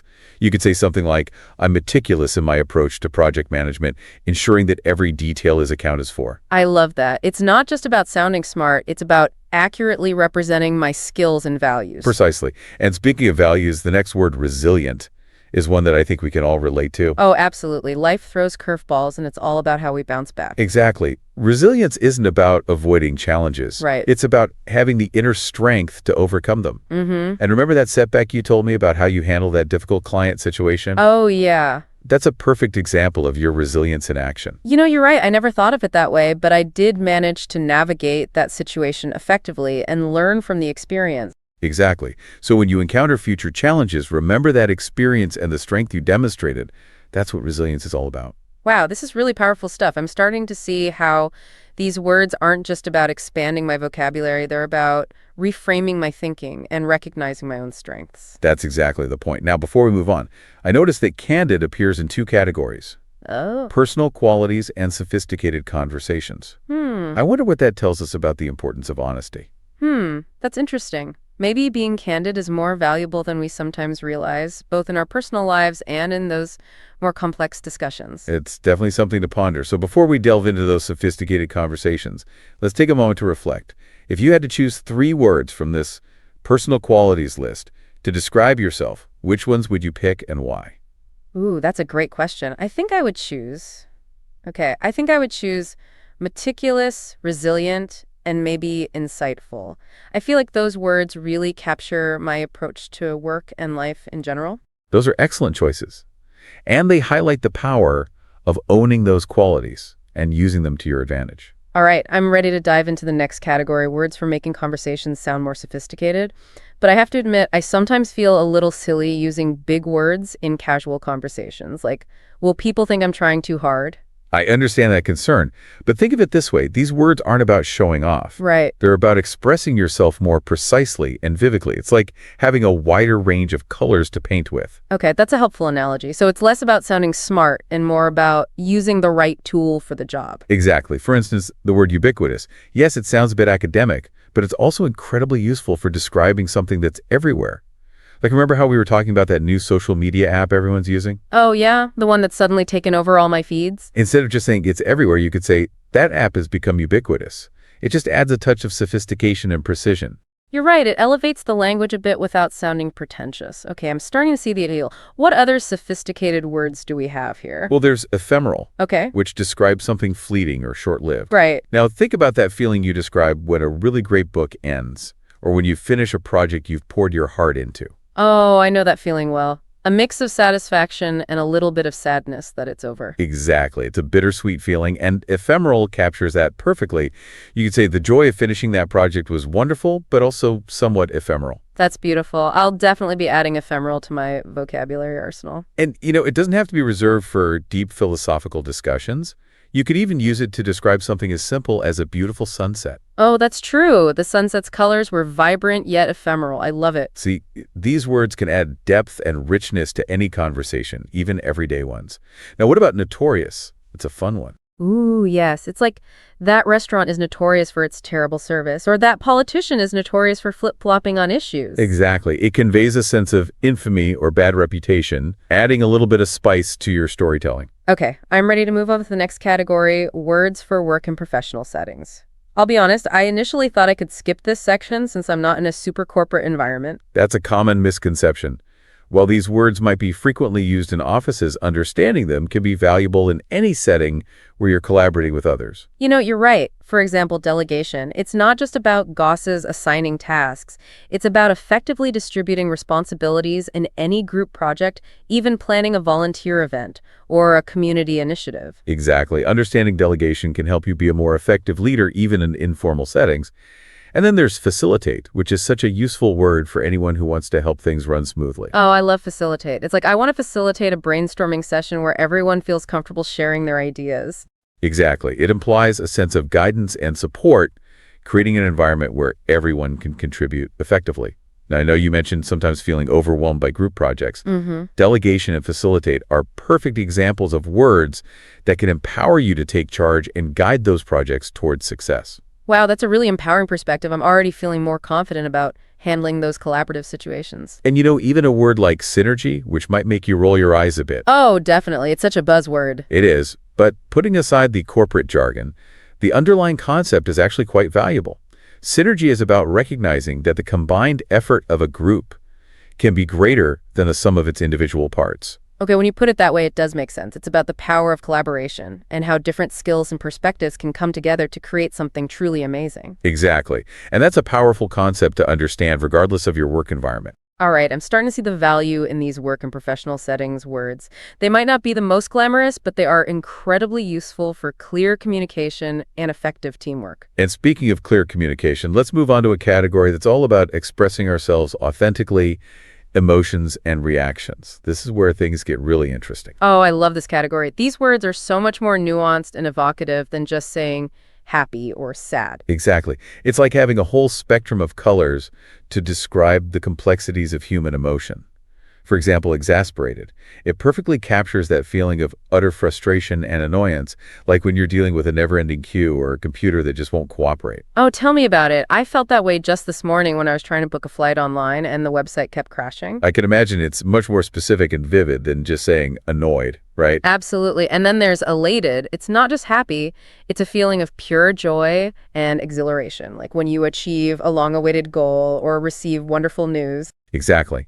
And what's interesting is that understanding a wider range of emotion words can actually help us to better regulate our own emotions. Oh, how so? When we can accurately label our emotions, we can start to understand the triggers that cause them and develop strategies for coping with challenging situations. That's so true. If I can pinpoint exactly what I'm feeling, it's easier to figure out how to address the issue or shift my mindset. It's like having a roadmap for my own emotional well-being. Exactly. It's about becoming more emotionally intelligent, both in understanding ourselves and in empathizing with others. Okay, this is fascinating. So it's not just about expressing ourselves, it's about understanding the emotions behind the words. Precisely. And speaking of understanding, how are you feeling right now? Let me see. I think I'm feeling a mix of intrigued and inspired. This deep dive is really opening my eyes to the power of language. That's wonderful to hear, and it's a perfect example of how expanding our vocabulary can enhance our self-awareness and emotional intelligence. All right, I'm excited to explore our final category, words for everyday conversations. These are the words we use all the time, but maybe we could be using them more effectively. Exactly. It's about refining our everyday language to express ourselves with greater clarity and impact. For example, the word tedious. We all have those tasks or activities that we find boring and repetitive. Oh, absolutely. Filing paperwork, cleaning the bathroom, waiting on hold. The list goes on. Exactly. But instead of just saying, ugh, this is so boring, you could say, this paperwork is incredibly tedious. It just adds a touch of eloquence to your complaint. Huh, I love that. It's like elevating the art of complaining. Precisely. And then we have substantial, Okay. which is a word you can use to describe something significant or meaningful. Right. It could be a substantial meal, a substantial accomplishment, or even a substantial improvement in your communication skills. Ooh, I like that. It adds a sense of weight and importance. Exactly. And finally, we have inevitable, which is a great word to use when discussing trends or events that seem certain to happen. Like, it's inevitable that technology will continue to advance at a rapid pace, or it's inevitable that this cake will be devoured in minutes. Huh. Both excellent examples. You know, I'm really impressed with how versatile these everyday conversations words are. They might seem simple at first glance, but they can add so much depth and nuance to our everyday language. Exactly. It's all about choosing the right words to convey our thoughts and feelings with precision and clarity. And remember, this deep dive is just the beginning of your vocabulary journey. That's right. It's about continually exploring language, experimenting with new words, and finding those hidden gems that allow us to express ourselves more authentically and effectively. And who knows, maybe one day you'll be the one casually dropping ephemeral and ubiquitous into everyday conversations, leaving everyone in awe of your eloquence. Huh, I wouldn't mind that, but seriously, this has been such an eye-opening experience. I'm feeling inspired to pay more attention to my language and to embrace the power of words. That's fantastic. And remember, the journey of language exploration is a lifelong adventure. There's always something new to learn, and the possibilities for expression are endless. You know, as we wrap up this deep dive into powerful vocabulary, Right. I think it's important to remember that this isn't just about sounding smarter. Absolutely, it's about so much more than that. Right. We've talked about how the right words can help you be more persuasive in meetings, Yes. give feedback more delicately, even navigate those tricky group projects you mentioned. Precisely. A richer vocabulary is like having a sharper set of tools.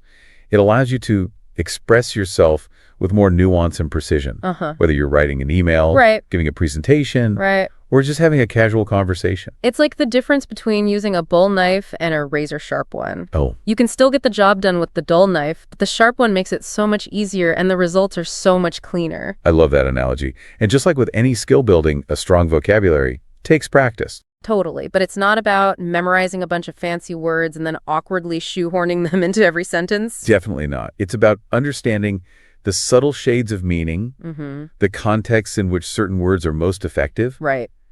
and then using them in a way that feels natural and authentic to you. So it's not just about the quantity of words we know, it's about the quality of our understanding and how we use them. Exactly. And that's where the real power lies. So, dear listener, as we wrap out this deep dive, Okay. we want to encourage you to embrace the journey of language exploration. Don't be afraid to pick up a dictionary, browse through a thesaurus, or even just pay close attention to the language used in books, articles, and conversations. And remember, even incorporating just one new word from this deep dive into your regular vocabulary can make a noticeable difference. It's like adding a new color to your palette, a new spice to your cooking, a new tool to your toolbox. And who knows, maybe you'll inspire someone else to start paying more attention to their own language. Exactly. And that's how we create a ripple effect, raising the level of communication and understanding for everyone. So with that in mind, we encourage you to go out there and experiment with your newfound vocabulary. Don't be afraid to make mistakes, Yes. to play with words, and to discover the endless possibilities of expression. Because the power of language is within your grasp, and the journey of learning is one that never truly ends. That wraps up our deep dive into powerful English vocabulary. We hope you've enjoyed this exploration and that you'll continue to discover the magic and the power of word. Until next time, happy communicating. All right, so today we're going to be looking at something that you might think you've already mastered. Oh, Formal versus informal English. yeah. You're probably already pretty good at it, right? Most people are, yeah. But we are going to go beyond just good. We're Okay. going for masterful. I like it. We're unlocking a secret code today A secret code. to help you tailor your communication Okay, to make the maximum impact possible. right. Whether you're trying to, be super credible in the boardroom Right. or just bond better with your friends. Yeah, and that's the key, isn't it? It's not just about knowing the rules, but it's about understanding the why behind them. The why. Yeah, like why does a certain word choice make us feel a certain way? How do these subtle shifts in language really impact our perceptions and interactions. Yeah, and we're basing this deep dive on a podcast called Fluent Conversations. Okay. And one of the things that really surprised me was how easy it is to sabotage yourself Oh. by using the wrong level of formality. Oh, interesting. Like, imagine you're at a networking event. Okay. And you're trying to, project this air of confidence and professionalism. Yeah. But instead of saying something like, "Excuse me, would you mind if I joined your conversation?" Whoa. You blurt out, "Yo, can I hang with you guys?" Oof, yeah, that's Yeah. cringeworthy. Right. Yeah, it really highlights how these small choices we make can have a big impact on how we're perceived. Totally. It's not just about grammar. It's about social intelligence. Ooh, I like that. Understanding the unspoken rules of communication Yeah. and using them to your advantage. Yeah, the podcast had this great example that really stuck with me. Okay. They compared the phrases, "I'm afraid I must decline your offer," to "Sorry, but I'll have to say no." Yeah. And it just made me realize that even when the message is the same, the feeling is totally different. Absolutely. The first one feels very stiff and distant, almost like you're putting up a wall. Right. The second one is much warmer, more human, Yeah. even though it's still saying no. Yeah. It shows you can be direct, but you don't have to be harsh. So how do we break down this code of formality? Well, Fluent Conversations identified 3 key elements. okay. And the first one is vocabulary. Vocabulary, I think about it this way. Every word carries a certain weight, a certain formality level. Okay. For instance, require versus need, inquire versus ask. Yeah. Even something simple like assist versus help. Oh, interesting. These little swaps can instantly elevate your language or make it more approachable. Okay, so it's not just about using fancy words. Right. It's about understanding which words fit the situation. Exactly. It's about matching your vocabulary to the context and to the person that you're speaking with. And it goes beyond individual words. Okay. Sentence structure plays a big role as well. Sentence structure. Yeah, the formal language tends towards longer, more complex sentences, Okay. often using the passive voice. Like the report was submitted by the deadline. Yes. Instead of I sent in the report on time. That's a great example. The first one feels detached and objective, right? Yeah. More appropriate maybe for formal reports or academic writing. Yeah. Informal language, though, it embraces contractions and phrasal verbs. It has a more relaxed conversational flow. Yeah. It's about creating that sense of connection, immediacy. And of course, we can't forget about punctuation and greetings. Oh, yeah. I mean, obviously, "Dear Mr. Johnson" versus "Hey, Alex" is a pretty clear distinction. Right. But what about the subtle stuff? That's where it gets interesting. Even something as simple as how you sign off an email. Oh. Sincerely versus best Yeah. can convey a lot about your relationship with the recipient Right. and the tone of the message. It's like the finishing touch that sets the seal on the whole communication. So how do we put all this knowledge into practice? Well, It's one thing to understand the theory, but Yeah. how do we actually use it in different situations? right. Well, that's where context comes in. Fluent Conversations did a good job at breaking it down, Okay. by looking at specific situations. Okay. Like emails or meetings or even casual chats. That's super helpful. So let's start with emails. I feel like those can be tricky. Oh, yeah. Because you want to sound professional, but not like stiff, Where emails often straddle that line between formal and informal. Right. You're not writing a legal document. Yeah. But you're also not texting your best friend. Yeah. So the podcast really emphasized, polite greetings, Okay. maintaining a professional tone throughout, and avoiding slang or like overly casual abbreviations. So no, "Hey, dude, what's up?" It's my boss. Probably a good idea to avoid that, yeah. Okay, good rule of thumb. What about meetings and presentations? Yeah. Those feel like they're more on the formal end of the spectrum. They often are, yeah, especially in professional settings. Yeah. The podcast really highlighted the importance of using transitional words and phrases Okay. to guide the listener through your ideas. Okay. Things like, furthermore, in addition, on the other hand, these little words can make your presentation sound much more structured and polished. It's like you're building a case almost. Exactly. Leading them to your conclusion. Right. And, those polite phrases we talked about earlier, Yeah. like could we possibly discuss or I'd like to propose, Yeah. those become even more important in these kind of settings. Right. Shows respect for everybody's time and input. Okay, so we've covered emails and meetings. What about more casual interactions? Sure. Like friendly chats or texts? Yeah, that's where you can loosen up a bit, Okay. Contractions, phrasal verbs, even emojis are all fair game. Right. Depending on your relationship with the person. But how do you make sure that you're not crossing the line? Oh, yeah. Like, I once accidentally called my professor dude in an email. Oh, no. Oh, I wanted to die. We've all been there. Yeah. I think the key is just being really mindful of your audience and the overall context. Context. Yeah. It's like choosing the right outfit, right? Okay. You wouldn't wear a ball gown to a backyard barbecue. Right. And you wouldn't show up to a job interview in sweatpants. That's a great analogy. So it's all about matching your communication style to the situation. But fluent conversations also warn about some common pitfalls Oh, yeah, for sure. that we can fall into even when we're trying to be careful. Right. One of the biggest ones is overusing fancy words. Oh, yeah. It's tempting to try and sound impressive, Oh, totally. but sometimes a simple word is way more effective than a complex one. Right. Clarity should always be the goal. It's like, don't use a $5 word when a 50-cent word will do. Exactly. Another common pitfall is mixing formal and informal language Uh-oh. at the wrong time. Right. It creates this jarring effect, like hearing a classical pianist suddenly break into a rap song. Oh, I'm cringing just thinking about it. And, the podcast also mentioned cultural differences, Oh, right. which is something I hadn't really considered before. Yeah. That's a crucial element, Yeah. What's considered polite and respectful in one culture could be seen as overly formal Right. or even rude in another. Wow. For example, in some cultures, it's totally normal to address people by their first names, even in a professional setting. Yeah. But in other cultures, using titles and last names is essential even when you know the person well. So it's not just about knowing the rules of English. Right. It's about understanding the cultural context as well. It does. It adds a whole other layer of complexity, Totally. but it also makes communication so much more interesting. Right. It's about bridging those cultural gaps and finding ways to connect authentically. I like that perspective. So we've talked about the pitfalls. What are some strategies for avoiding them? Is it just practice? Practice. Absolutely. Practice is key. Okay.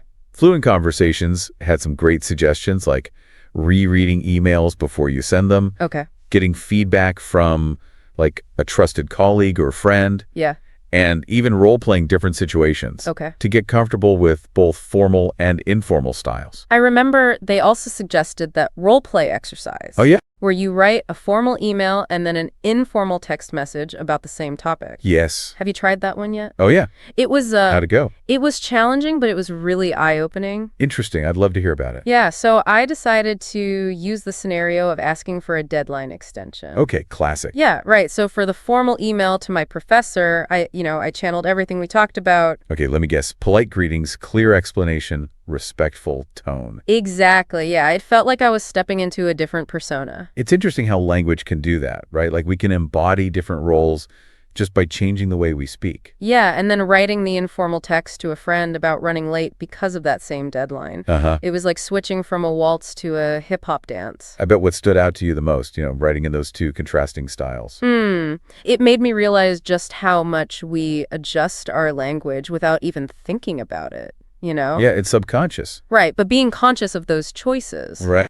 gives you this whole new level of control. Yeah, that awareness is what makes a good communicator a great communicator. Yeah, Fluent Conversations also mentioned how formal versus informal language has evolved over time. Oh, that's a fascinating topic. Isn't it? Yeah. It's crazy how language is like this living, breathing thing. It is. Constantly changing. Yeah, the Nutcast talked about how centuries ago, formal language was so much more elaborate and ornate. Right. Makes you appreciate how simple things are now. Well, simpler, maybe, but also more nuanced, That's true. Think about all the changes we've seen with technology and the internet and mass media. Right. They've all had such a profound impact on the way we communicate. Yeah. Like the lines between formal and informal are constantly being blurred. Totally. Like emojis and internet slang and abbreviations have become a part of everyday language. It really makes you wonder what future historians will make of it all. I know. It's kind of wild to think about. Yeah, it shows how language is this reflection of our culture and values.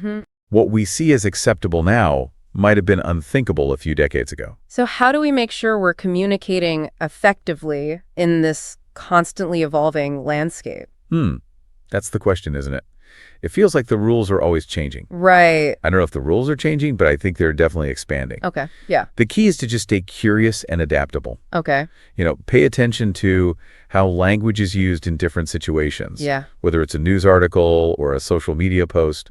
Notice the nuances, the subtle shifts in tone and vocabulary. So it's like we're all lifelong students of language. We are. Always observing and learning. Exactly. And, Fluent Conversations reminded us that it's not about being right or wrong. Right. It's about using language as a tool to connect with others. That's a good point. This whole deep dive has just been a great reminder that even something as familiar as language can still have hidden depths It can. and complexities. And by being more mindful of our choices, we can all become more effective communicators. So we can build stronger relationships and just navigate the world with more confidence, you know? Couldn't have said it better myself. Well, I think that's a great place to wrap up. I think so too. So listeners, remember, language is power. It is. Wield it wisely and watch your world expand. All right, so are you ready to unlock the secrets to speaking English fluently? I think everyone's ready for that. I know I am. We're going to be diving deep into this guide, 9 secrets to speaking English fluently and easily. Sounds good to me. And hopefully we'll be able to break down the techniques that'll help anyone reach fluency. Yeah, because who doesn't want a cheat sheet for fluency? Exactly. Cut through the clutter, get right to what works. And what I think is really cool about this guide is that it's not your typical textbook stuff. Oh, really? It's like it dives into the mindset Oh, wow. and the strategies you need to actually make it happen in the real world. So it's not all about just memorizing verb conjugations and all that. Exactly. Okay, cool. So let's jump right into the first secret then, embracing the learner's mindset. Okay? Sounds pretty basic, but what does that actually look like, in practice? It's all about seeing those stumbles, those fumbles, those inevitable mistakes as like opportunities to learn. Okay. Instead of like beating yourself up over them. Yeah. Like imagine you're learning to play a really complex piece of music on the piano. Oh, gosh. You wouldn't expect to just nail it on the first try, would you? Definitely not. I'd be hitting all the wrong notes, probably. Exactly. And each one of those like mistakes, they're giving you valuable feedback. They're telling you, okay, adjust your technique here, and eventually you'll get to that flawless performance. I like that analogy a lot. And language is so similar. Oh, yeah. Like every time you kind of mess up, you're actually gaining these insights into how this amazing language works. That's true. I remember when I was learning Italian, Oh, yeah. I kept using the wrong preposition for this one particular sentence structure. Oh, gosh. And it was so frustrating. But instead of giving up, I decided to really analyze it, like what was going on there. And you know what? I ended up discovering this subtle little nuance that I had completely missed before. Oh, wow. And my understanding of prepositions just like skyrocketed after that.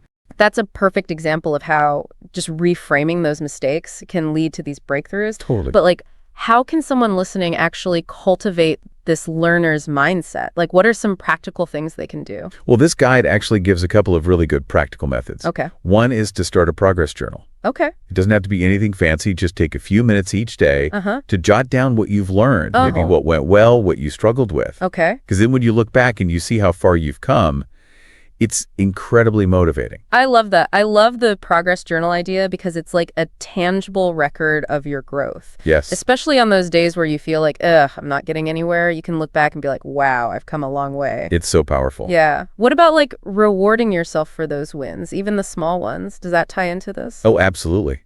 Celebrating those milestones helps reinforce positive learning habits. Okay. And it keeps you motivated, whether it's a small treat Yeah. or watching an episode of your favorite show. Yeah. Even just taking a break to do something you enjoy. Those little rewards, they go a long way. I like that. All right. So let's move on to secret number 2. Speaking as often as possible, even if you're alone. Okay.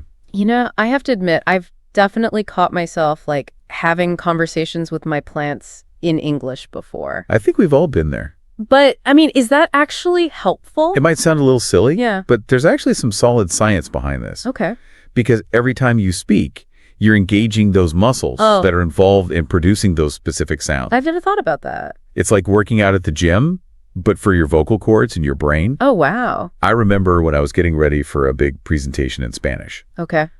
and I was pretty nervous about it, so I started practicing out loud, even when I was alone in my apartment. You were just talking to yourself. Yeah, I would like pace around talking to this imaginary audience, asking them questions, responding to their reactions. Oh, wow. It felt a little awkward at first, Yeah. but the more I did it, the more natural it became. So it's all about building that muscle memory. Yes. Getting your brain and your mouth used to forming those sounds. Exactly. Cool. And the best part is you can do it anytime, anywhere. All right. Narrate your day, have these imaginary debates, sing along to English songs. Just get those words flowing. Exactly. Just find those opportunities to speak and let it flow. Speaking of flow, that leads us perfectly into the next secret, Okay. which emphasizes the power power of listening. Why is listening so important for fluency? Well, think about how we all learned our first language. We spent months, maybe even years, just absorbing those sounds and patterns Right. before we ever even uttered a word. Yeah.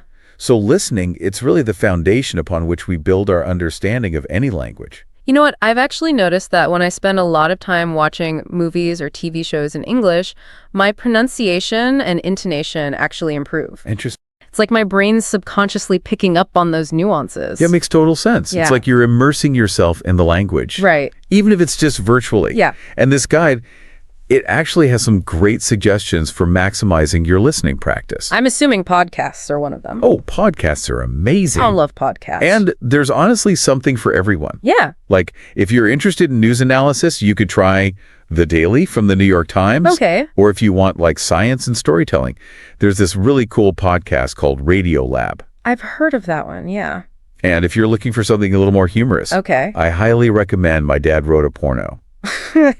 That sounds hilarious. So funny. Okay, I'll have to check that one out. And of course, we can't forget about music. Of course not. Such a great way to not only pick up new vocabulary and idioms and slang, but also just to kind of get that pronunciation and intonation in a fun way. Right.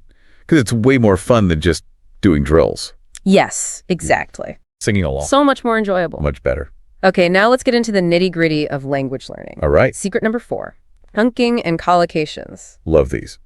Can you break down for us what those are and why they're so important for fluency? Okay, so imagine you're building a house. Okay. It would take forever if you had to lay each brick one by one, right? Yeah, that would be very time-consuming. Chunking and collocations are like having these prefabricated walls and roof sections. Oh. So you could assemble things much faster Okay.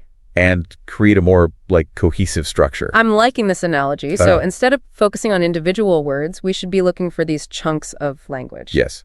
And these chunks are called collocations. Okay. They're so common in English. Okay. For example, we say heavy rain, Okay. not strong rain. Oh, that's interesting. Or make a decision, Yeah. not take a decision. I see. I think I do that sometimes. And that's where these collocations come in.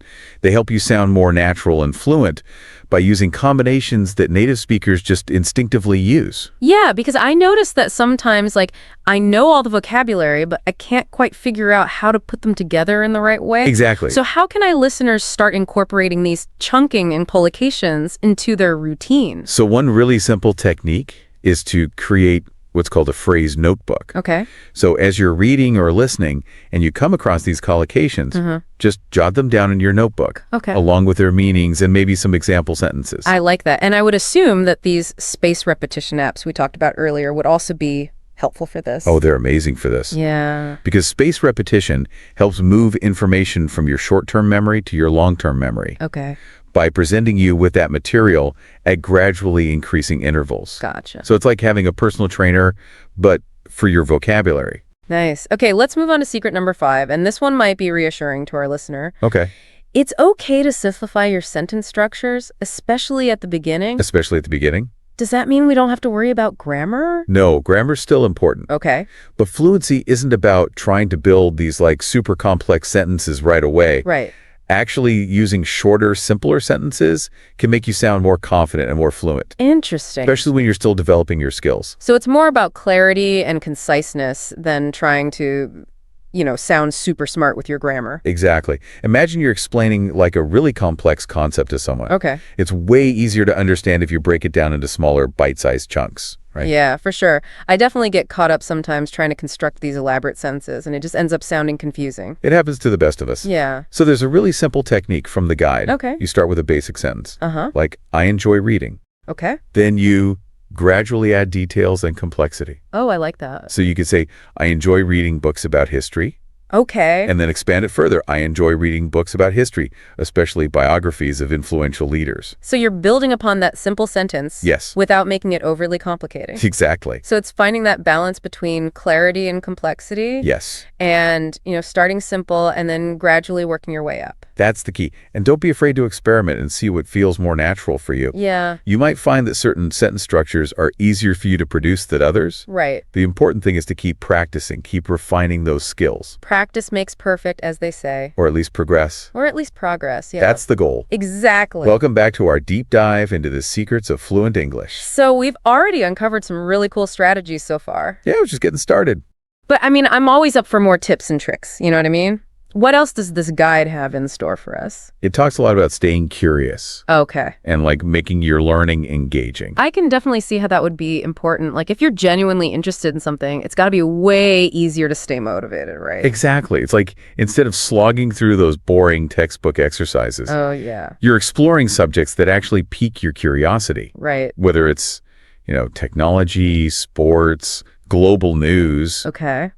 even something like cooking or fashion. Ooh, fashion. That's a good one. Like imagine diving into the world of like fashion magazines and blogs and documentaries all in English. Yeah. You'd not only be picking up new vocabulary, but you'd also be gaining these insights into like cultural trends and perspectives. Totally. That's exactly what it's all about. Okay. And it brings us to another important aspect of fluency, cultural immersion. Oh, okay. Because language is so much more than just, words and grammar. Right. It's a reflection of a culture's values, its history, its way of life. I like that. So by immersing ourselves in English language media, we're kind of getting a deeper understanding of the culture that shapes the language. Yeah, it's like you're getting this backstage pass to how native speakers actually think and express themselves. That's cool. So it's not just about memorizing vocabulary lists. You're connecting with like the heart and soul of the language. Yes, exactly. I love those aha moments. You know, when you finally grasp a tricky grammar concept. Yeah. Or you effortlessly use a new idiom in conversation. The best feeling. But this guide really emphasizes like acknowledging even the small victories. Yes. Those tiny steps forward that might seem insignificant at the time. Why is that so important? It's all about maintaining motivation and momentum. Okay. Because language learning, it's a marathon, not a sprint. For sure. And there are going to be times when you hit a plateau, you feel discouraged. Yeah, definitely been there. But if you can train yourself to recognize and appreciate those tiny little sparks of progress, Okay. it makes all the difference in staying the course. It's like those fitness trackers that celebrate every 1,000 steps you take. Yes. Even if you haven't quite reached your daily goal yet. Exactly. It's like those little nudges of encouragement. They can be really motivating. Very motivating. And it's important to celebrate those wins in a way that works for you. Yeah. So maybe it's treating yourself to a fancy coffee or watching an episode of your favorite show. Okay. Or just taking a moment to savor that feeling of accomplishment. I like that. Okay, so we've talked about staying curious, immersing ourselves in the culture, celebrating those small wins. Yeah. What about the practical side of things? Okay. Like, how does this guide recommend structuring our study time? It offers this sample weekly plan Okay. that emphasizes a balance between focused study Uh-huh. and then real-world application. I like that. And of course, you can tailor it to your own needs and preferences. Right. But the general idea is to dedicate specific blocks of time Okay. to different aspects of language learning. Got it. So, for example, Mondays could be for grammar review Yes, and maybe practicing conversation with a language partner. perfect. Exactly. Then midweek, you might focus on expanding your vocabulary, Okay. maybe by learning new collocations Oh, yeah. related to a topic that you're passionate about. Cool. You could read articles, listen to podcasts, even watch documentaries on that subject, Uh-huh. and actively jot down any interesting phrases or expressions that you come across. I like that. And maybe Fridays could be for like fine-tuning pronunciation through drills or shadowing exercises. Exactly. And don't forget to leverage the weekend for immersive experiences. Okay. Maybe you attend an English language meetup, Oh, cool. or you watch a movie without subtitles, Oh, that's a good one. or you just chat with a friend in English. Okay. Those real-life interactions are so valuable. Yeah, it sounds like the key is to create a routine that works for you and then stick to it consistently. Absolute consistency is key. Okay, but let's circle back to those 9 secrets for a second. Okay. And see if there are any specific strategies that we haven't really touched on yet. Okay. I know we talked about chunking and collocations in the first part. Yeah. Any additional tips on how to really master those? One thing this guide emphasizes is the importance of context. Okay. So don't just memorize collocations in isolation. Try to encounter them in their natural habitat, so to speak. Okay. Pay attention to how they're used in articles, books, movies, conversations. It's like learning a new dance move. You can watch videos and try to mimic the steps, Yeah. but it's not until you actually get out on the dance floor Yeah. and try it out in a real setting that you truly understand how it works. I love that analogy. That's what it feels like sometimes. Yeah, the more you encounter those collocations in those authentic contexts, Okay. the later you'll understand their nuances and how to use them effectively. Okay, so context is key. What about those of us who tend to overthink our sentences Yeah. and get stuck in grammar land? Oh, yeah. Any advice for overcoming that? The guide reminds us that fluency is not about grammatical perfection. Okay. It's about conveying your message clearly and confidently, Uh-huh. even if your sentences aren't perfectly structured. So it's better to speak like a slightly imperfect sentence fluently Yes, than to stumble over a grammatically perfect sentence. exactly. And remember that technique we talked about earlier, sentence expansion? Oh, yeah. You can start with a basic sentence and gradually add details and complexity as you become more comfortable. I like that. So the key is to prioritize clarity and flow over grammatical intricacy. Especially in spoken English, yes. Gotcha. Okay, I'm curious about those techniques we discussed for refining pronunciation, like reading aloud and shadowing. Yeah, Any additional tips for getting the most out of those? absolutely. When you're reading aloud, try to focus not only on the accuracy of your pronunciation, Okay.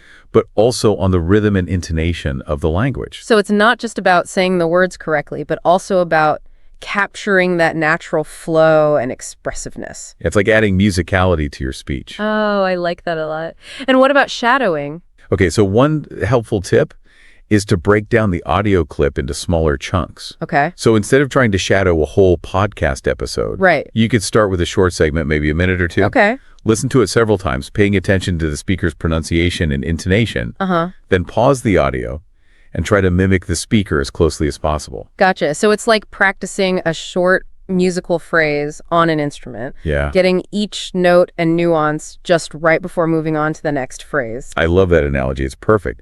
And just like with music practice, consistency is key. Okay. Even a few minutes of shadowing practice each day can really improve your pronunciation and fluency over time. I know we've talked about setting SMART goals, but sometimes the sheer scope of language learning can feel overwhelming. Yes. Any advice for like breaking down those fluency aspirations into more manageable chunks? The guide suggests setting smaller, more specific goals Okay. that align with your overall fluency objectives. Okay. So, for example, instead of simply aiming to improve my vocabulary, Yeah. you could set a goal to learn 10 new collocations related to travel each week. I like that that's much more concrete and measurable. Yes, exactly. And it feels much more attainable than just saying, I want to learn all the English words. Right. And it's still contributing to that broader goal of fluency. Exactly. And don't forget to track your progress. Oh, yeah. Whether you use a notebook, a spreadsheet, a language learning app, having that visual representation of your achievements can be so motivating. For sure. Okay, so we've covered a lot of ground in this segment, exploring all these practical tips and strategies for boosting fluency. We have. But before we move on to our final thoughts, Okay. I want to circle back to that concept of balance for a second. Okay. We've talked about balancing focused study with real-world application. Right. But what about balancing the different elements of language learning itself?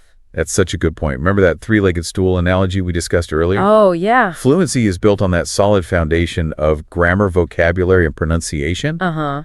And neglecting any one of those areas can weaken that entire structure. It's so tempting to focus on the areas we enjoy most. Yeah. Like, I love reading, so I could spend hours reading English novels Yeah. or binge watching TV shows, but then maybe I neglect those grammar exercises or pronunciation drills. Yeah, it's natural to gravitate towards what we find enjoyable. Yeah. But it's so important to find that balance Okay. that ensures that you're dedicating sufficient time and attention to all three legs of the stool. So how can our listener make sure they're maintaining that balance? The guide suggests creating a cyclical practice schedule Okay. where you alternate between those different areas of language learning. Okay. So, for instance, you might focus on grammar exercises and conversation practice on Mondays, Okay. vocabulary building and writing on Wednesdays, Gotcha. and pronunciation drills and listening comprehension on Fridays. So you're cycling through Exactly. and hitting all those different areas. Yes. And of course, you can adjust the schedule to fit your own preferences and learning style. Right. It's all about finding what works for you. That's the key. That's a great reminder because it's so easy to get caught up in one aspect of language learning and neglect the others. Yeah, But just like with a balanced diet, variety is key for overall fluency health. I love that analogy. Variety is key. All right, so here we are at the final part of our fluency deep dive. Yeah, we've explored 9 secrets, a whole bunch of strategies. Now we just got to bring it all together. So it's like our fluency action plan, ready to go to put it all into practice. Exactly. Okay, cool. So what are the key takeaways, the biggest ha moments from this whole guide? One of the most powerful ideas is that fluency. It's not like this finish line you cross. Yeah. It's this ongoing process. It's a journey of discovery and growth. I like that because then you can enjoy the process and celebrate those milestones. Exactly. And it kind of ties in with that whole learner's mindset thing.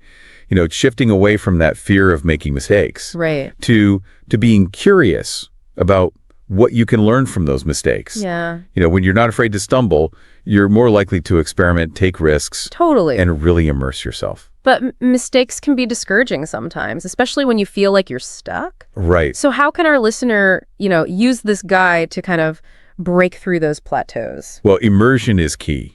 Okay. This guide really emphasizes surrounding yourself with English as much as possible. Yeah. So podcasts, movies, music, even social media. Yeah, I've been really into documentaries lately. Oh, nice. And there are so many good ones in English. It's a great way to learn about different topics and improve my listening at the same time. That's awesome. And remember the power of real-world interactions. Right. Whether it's through language exchange apps or conversation clubs or just chatting with friends. Yeah. Those authentic experiences, they're so essential. So it's putting those skills to the test in the real world. Exactly. Which can be a little scary at first, but the more you do it, the more comfortable you'll get. Right. Okay, so let's go back to one of the most practical strategies from the guide, chunking and collocations. Yes. It's such a good way to sound more natural and fluent. I think such. Instead of searching for the individual words, you just have these ready-made chunks. It's like a secret weapon. Exactly. So the more you see these collocations in real situations, the better you'll understand them. Exactly. So it's not just about memorizing those lists. Right. It's about observing how those phrases are used in real life. Yeah. Noticing how a character in a movie uses a particular phrase. Yeah. Or paying attention to the word combinations in a news article. So paying attention to those little things. Exactly. And for those who get kind of bogged down by the grammar, Yeah. remember fluency. It's not about perfection. So it's okay to start with those simpler sentences. Absolutely. And gradually add that complexity as you get more comfortable. Right. Just focus on getting your message across. Yes. Okay. And then last but not least, those techniques for refining pronunciation, reading aloud, and shadowing. Those are good ones. Any final tips to make those even more effective? So when you're reading aloud, try to really embody the language. Okay. Pay attention to that rhythm, intonation, the pauses, the emphasis, like you're an actor delivering a line. Oh, channeling your inner Shakespeare. Exactly. And when you're shadowing, focus on those smaller chunks. Yeah. Listen really closely to how that speaker is shaping those sounds and try to mimic them. Yeah. And don't be afraid to record yourself. And then listen back. Because sometimes it's eye-opening. It's whoa, that's what I sounds like. Exactly. And when it comes to staying motivated, remember those specific achievable goals. Those SMART goals, right? Yes. But don't just vaguely aim for fluency. Right. Break it down into those smaller steps. Exactly. So, for example, you could say, I'm going to learn 5 new idioms related to work this week. Okay. Or I'm going to practice shadowing for 10 minutes each day. Okay. Because those concrete targets, they'll help you stay focused. And track that progress, so you can see how far you've come. It's encouraging, especially on those days when you're not feeling so motivated. Totally. Okay, so as we wrap up this deep dive, got to bring it back to balance one last time. Yes. Fluency, grammar, vocabulary, pronunciation. Make sure you're nurturing all 3. All 3 legs of the steel. Exactly. So, if you're spending hours and hours on vocabulary, but you're not practicing your pronunciation. Yeah, you got to shift your focus a little bit. Got to find that equilibrium. Exactly. And remember, the best way to learn is by doing. Don't be afraid to step outside that comfort zone. Right. And use your English in real-life situations. Exactly. So ordering food at a restaurant, asking for directions, chatting with a stranger. Yeah, those interactions, they'll build your skills and your confidence. So there you have it. 9 secrets, a ton of strategies, and a reminder. Enjoy the journey. Embrace it.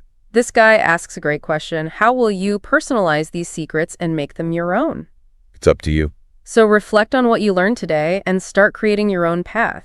Remember, language learning's an adventure. Keep practicing, keep exploring, and keep sharing your gift of language. Until next time, happy language learning.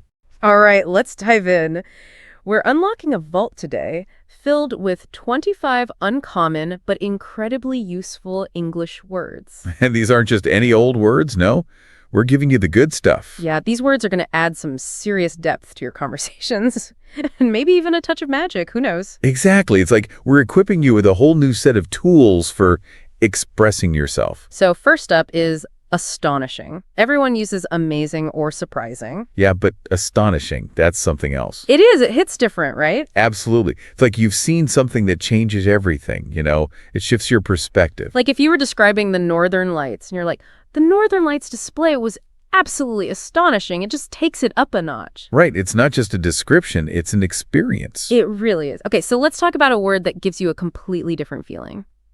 Bliss. Bliss is so much more than just happy. It's like this deep sense of peace and joy. Yeah, it's like that feeling you get when you're meditating or when you're out in nature. Have you ever felt that when you're out hiking? Oh, absolutely. It's like that feeling of pure contentment. Yeah. And not just a fleeting emotion, it's like a state of being. Yeah, exactly. Now, I think we've all experienced this next one. Sometimes you don't even have the right word for it, but this word is perfect. Dwindle. Ah, yes. Like watching a campfire slowly die out, or the last drops of coffee in your mug. Oh, I can picture it perfectly. Time, resources, and motivation, they can all dwindle away. Yeah, it's that gradual decrease. Like it slowly fades away. It makes you really think about how you use your time and resources. It does. Okay, so speaking of resources, what about a word for making the most of what you have? Being smart about it. Frugal.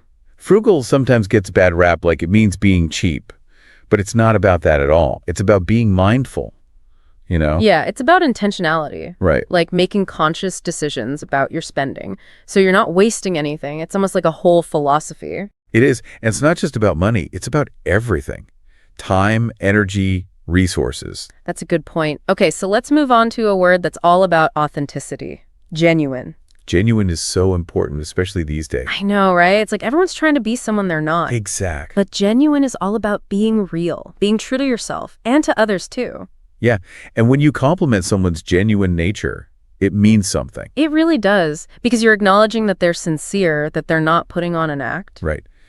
It's a compliment that goes a long way. Okay, now let's talk about a word that can sometimes be a bit of a roadblock. Hinder. Hinder, yeah. That's about the obstacles we face in life. It could be anything, right? Procrastination, fear, even outside forces that are out of our control. It's acknowledging those things that are holding us back. Because once you acknowledge them, you can start to overcome them. Exactly. Now, have you ever worked on a project or maybe tried to learn a new skill and felt like it was just way too much? All the time. Complicated comes to mind. But what about the word intricate? Ooh, intricate is good. It's like there's a lot going on. Yeah, it's complex, but it's also beautifully structured, like a fancy watch or something. Right, there's an order to it. It's not just chaos, it's organized complexity. I like that, organized complexity. Okay, intricate. I'm going to use that one. Now, let's be real. We're all juggling a lot these days. Work, family, life, it's a lot. It really is. So the word juggle, it's pretty perfect, don't you think? It is, because you're trying to keep all those balls in the air. Exactly. You're trying not to let anything drop. And it takes practice, right? And focus. Yeah, and a good sense of balance. Definitely. Okay, so switching gears a little bit, what about a word that describes something that's financially rewarding? Lucrative. Lucrative. It has a nice ring to it. It does. It makes you think of success, abundance. Exactly. Like a career that's not just fulfilling, but also goes well. Or even a side hustle. Yeah, exactly. Okay, now let's talk about a word that captures that sense of wonder and amazement. Marvel. Marvel, like when you see something truly breathtaking. Oh, I remember the first time I saw the Grand Canyon, it was just incredible. I was in awe. Like, how did this even happen? Right, it's that feeling of wonder. Yeah, an appreciation for something bigger than yourself. It's a powerful feeling. It is. Okay, so we live in a world where everything is connected, right? Technology is everywhere. So the word ubiquitous is pretty fitting, wouldn't you say? It is. It's like smartphones, social media, they're everywhere you look. Yeah, we're surrounded by it, and it makes you think about the impact it's having. On everything. On everything. Okay, let's wrap up this first round with a word that's all about embracing the unknown. venture. Venture, that's about taking risks, stepping outside your comfort zone. Exactly. It could be starting a business, traveling to a new country, or just trying something new. It's about that willingness to explore. And to see where it leads you. Yeah, and to grow along the way. Exactly. Even if it's a little bit scary. It is. Okay, so we've covered some amazing words in this first round, but we've got more to come. When we were talking about venture, it can be kind of scary, right? Oh, yeah, totally. Like, you never know what's going to happen. Right, and sometimes you just don't feel ready, like reluctance. Exactly. Like, you want to stay in your comfort zone. It feels safe there. I get it. But I also think sometimes reluctance can be a good thing. Oh, interesting. How so? Like, it gives you time to really appreciate what you already have, before you jump into something new. That's a good point. It's like that feeling right before you go on vacation. Yes, that's a perfect example. Okay, so let's talk about a word that has a really cozy, comforting vibe to it. Quaint. Quaint is just so charming, isn't it? It is. It makes me think of those little towns you see in movies. With the cobblestone streets and the cute little shops. Yes, or like a cozy bookstore with a fireplace. Yeah, it has that old-fashioned feel, doesn't it? It does, like a simpler time. Less hustle and bustle. Yeah, definitely less stressful. Okay, so now let's move on to a word that's all about subtlety. Subtle. Subtle is about those things you don't notice right away, but you make a big difference. Like a faint smell of perfume. Or like the way someone raises an eyebrow. Exactly. It's those little things that add depth and meaning. Yeah. It's not about being loud or flashy. It's about the details. Right. And sometimes those details are the most powerful. They really are. Okay, so now let's talk about being practical and getting things done. Pragmatic. Pragmatic people, they're the problem solvers. Yeah, they're not afraid to roll up their sleeves and figure things out. And they focus on what works, none of that fancy stuff, just solutions. Yeah, and they're efficient too. They get right to the point. Okay, so now let's switch gears again. What about a word for an idea that's just starting to form? Like a seed. Notion. Notion. I like that. It's like a glimmer of inspiration. Exactly. Like you're not quite sure where it's going yet. Right. But it has potential. It could grow into something amazing, or it might just fizzle out. But it's still worth paying attention to. Oh, absolutely. You never know where those little notions might lead. Okay, so now let's talk about the opposite of being insightful. Oblivious. Oh, yeah. We all know someone who's oblivious. They're just completely unaware of what's going on around them. It's like they're in their own little world. They can be kind of funny sometimes, but also a little frustrating. Definitely. Like, how do you not see what's right in front of you? Right. You got to pay attention to the cues. Exactly. Otherwise, you're going to miss out. Okay, remember we talked about keen earlier? It's like the opposite of oblivious. Oh, yeah, I see what you mean. Keen is all about being alert and engaged, eager to learn. While oblivious is like totally clueless. Exactly. Makes sense. Okay, so what about a word for being really passionate about something? Like super enthusiastic. Zealous. Zealous, that's the one. Like you're so into it, you can't contain yourself. It's contagious. Yeah, and it inspires other people. It does. Okay, now let's celebrate what makes each of us unique. Quirks. Quirks are those little things that make you, you. They're like your signature moves. Exactly, like that friend who always wears mismatched socks. Or the coworker who collects those weird little figurines. Yeah, it's those things that make you interesting. I love that. Quirks are awesome. Okay, so what about a word that describes who we are at our core? Identity. Identity, that's a big one. It is. It's about your values, your beliefs, your experiences. Everything that makes you, you. And it's always changing too, right? Exactly. We're always growing and evolving. Okay, before we move on, I want to talk about thrive again for a second. Oh, thrive's a great word. It is. It's like you're not just surviving, you're flourishing. You're living your best life. Yeah, you're reaching your full potential.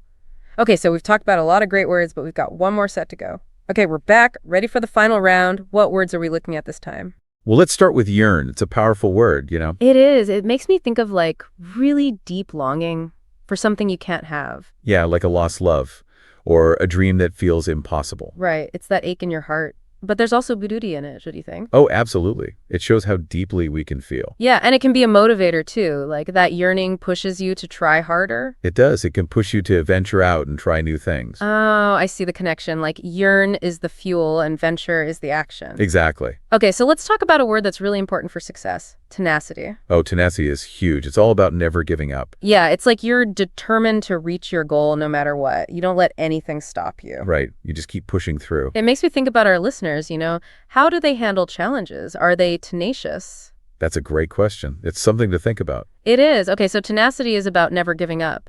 But what about persistent? Persistent is a little different. It's more about consistency. Okay, so like you're steadily working towards something, even if it takes a long time. Yeah, it's like that saying, slow and steady wins the race. Exactly. You just keep at it and eventually you break through. Okay, so now let's talk about a word that describes something truly significant.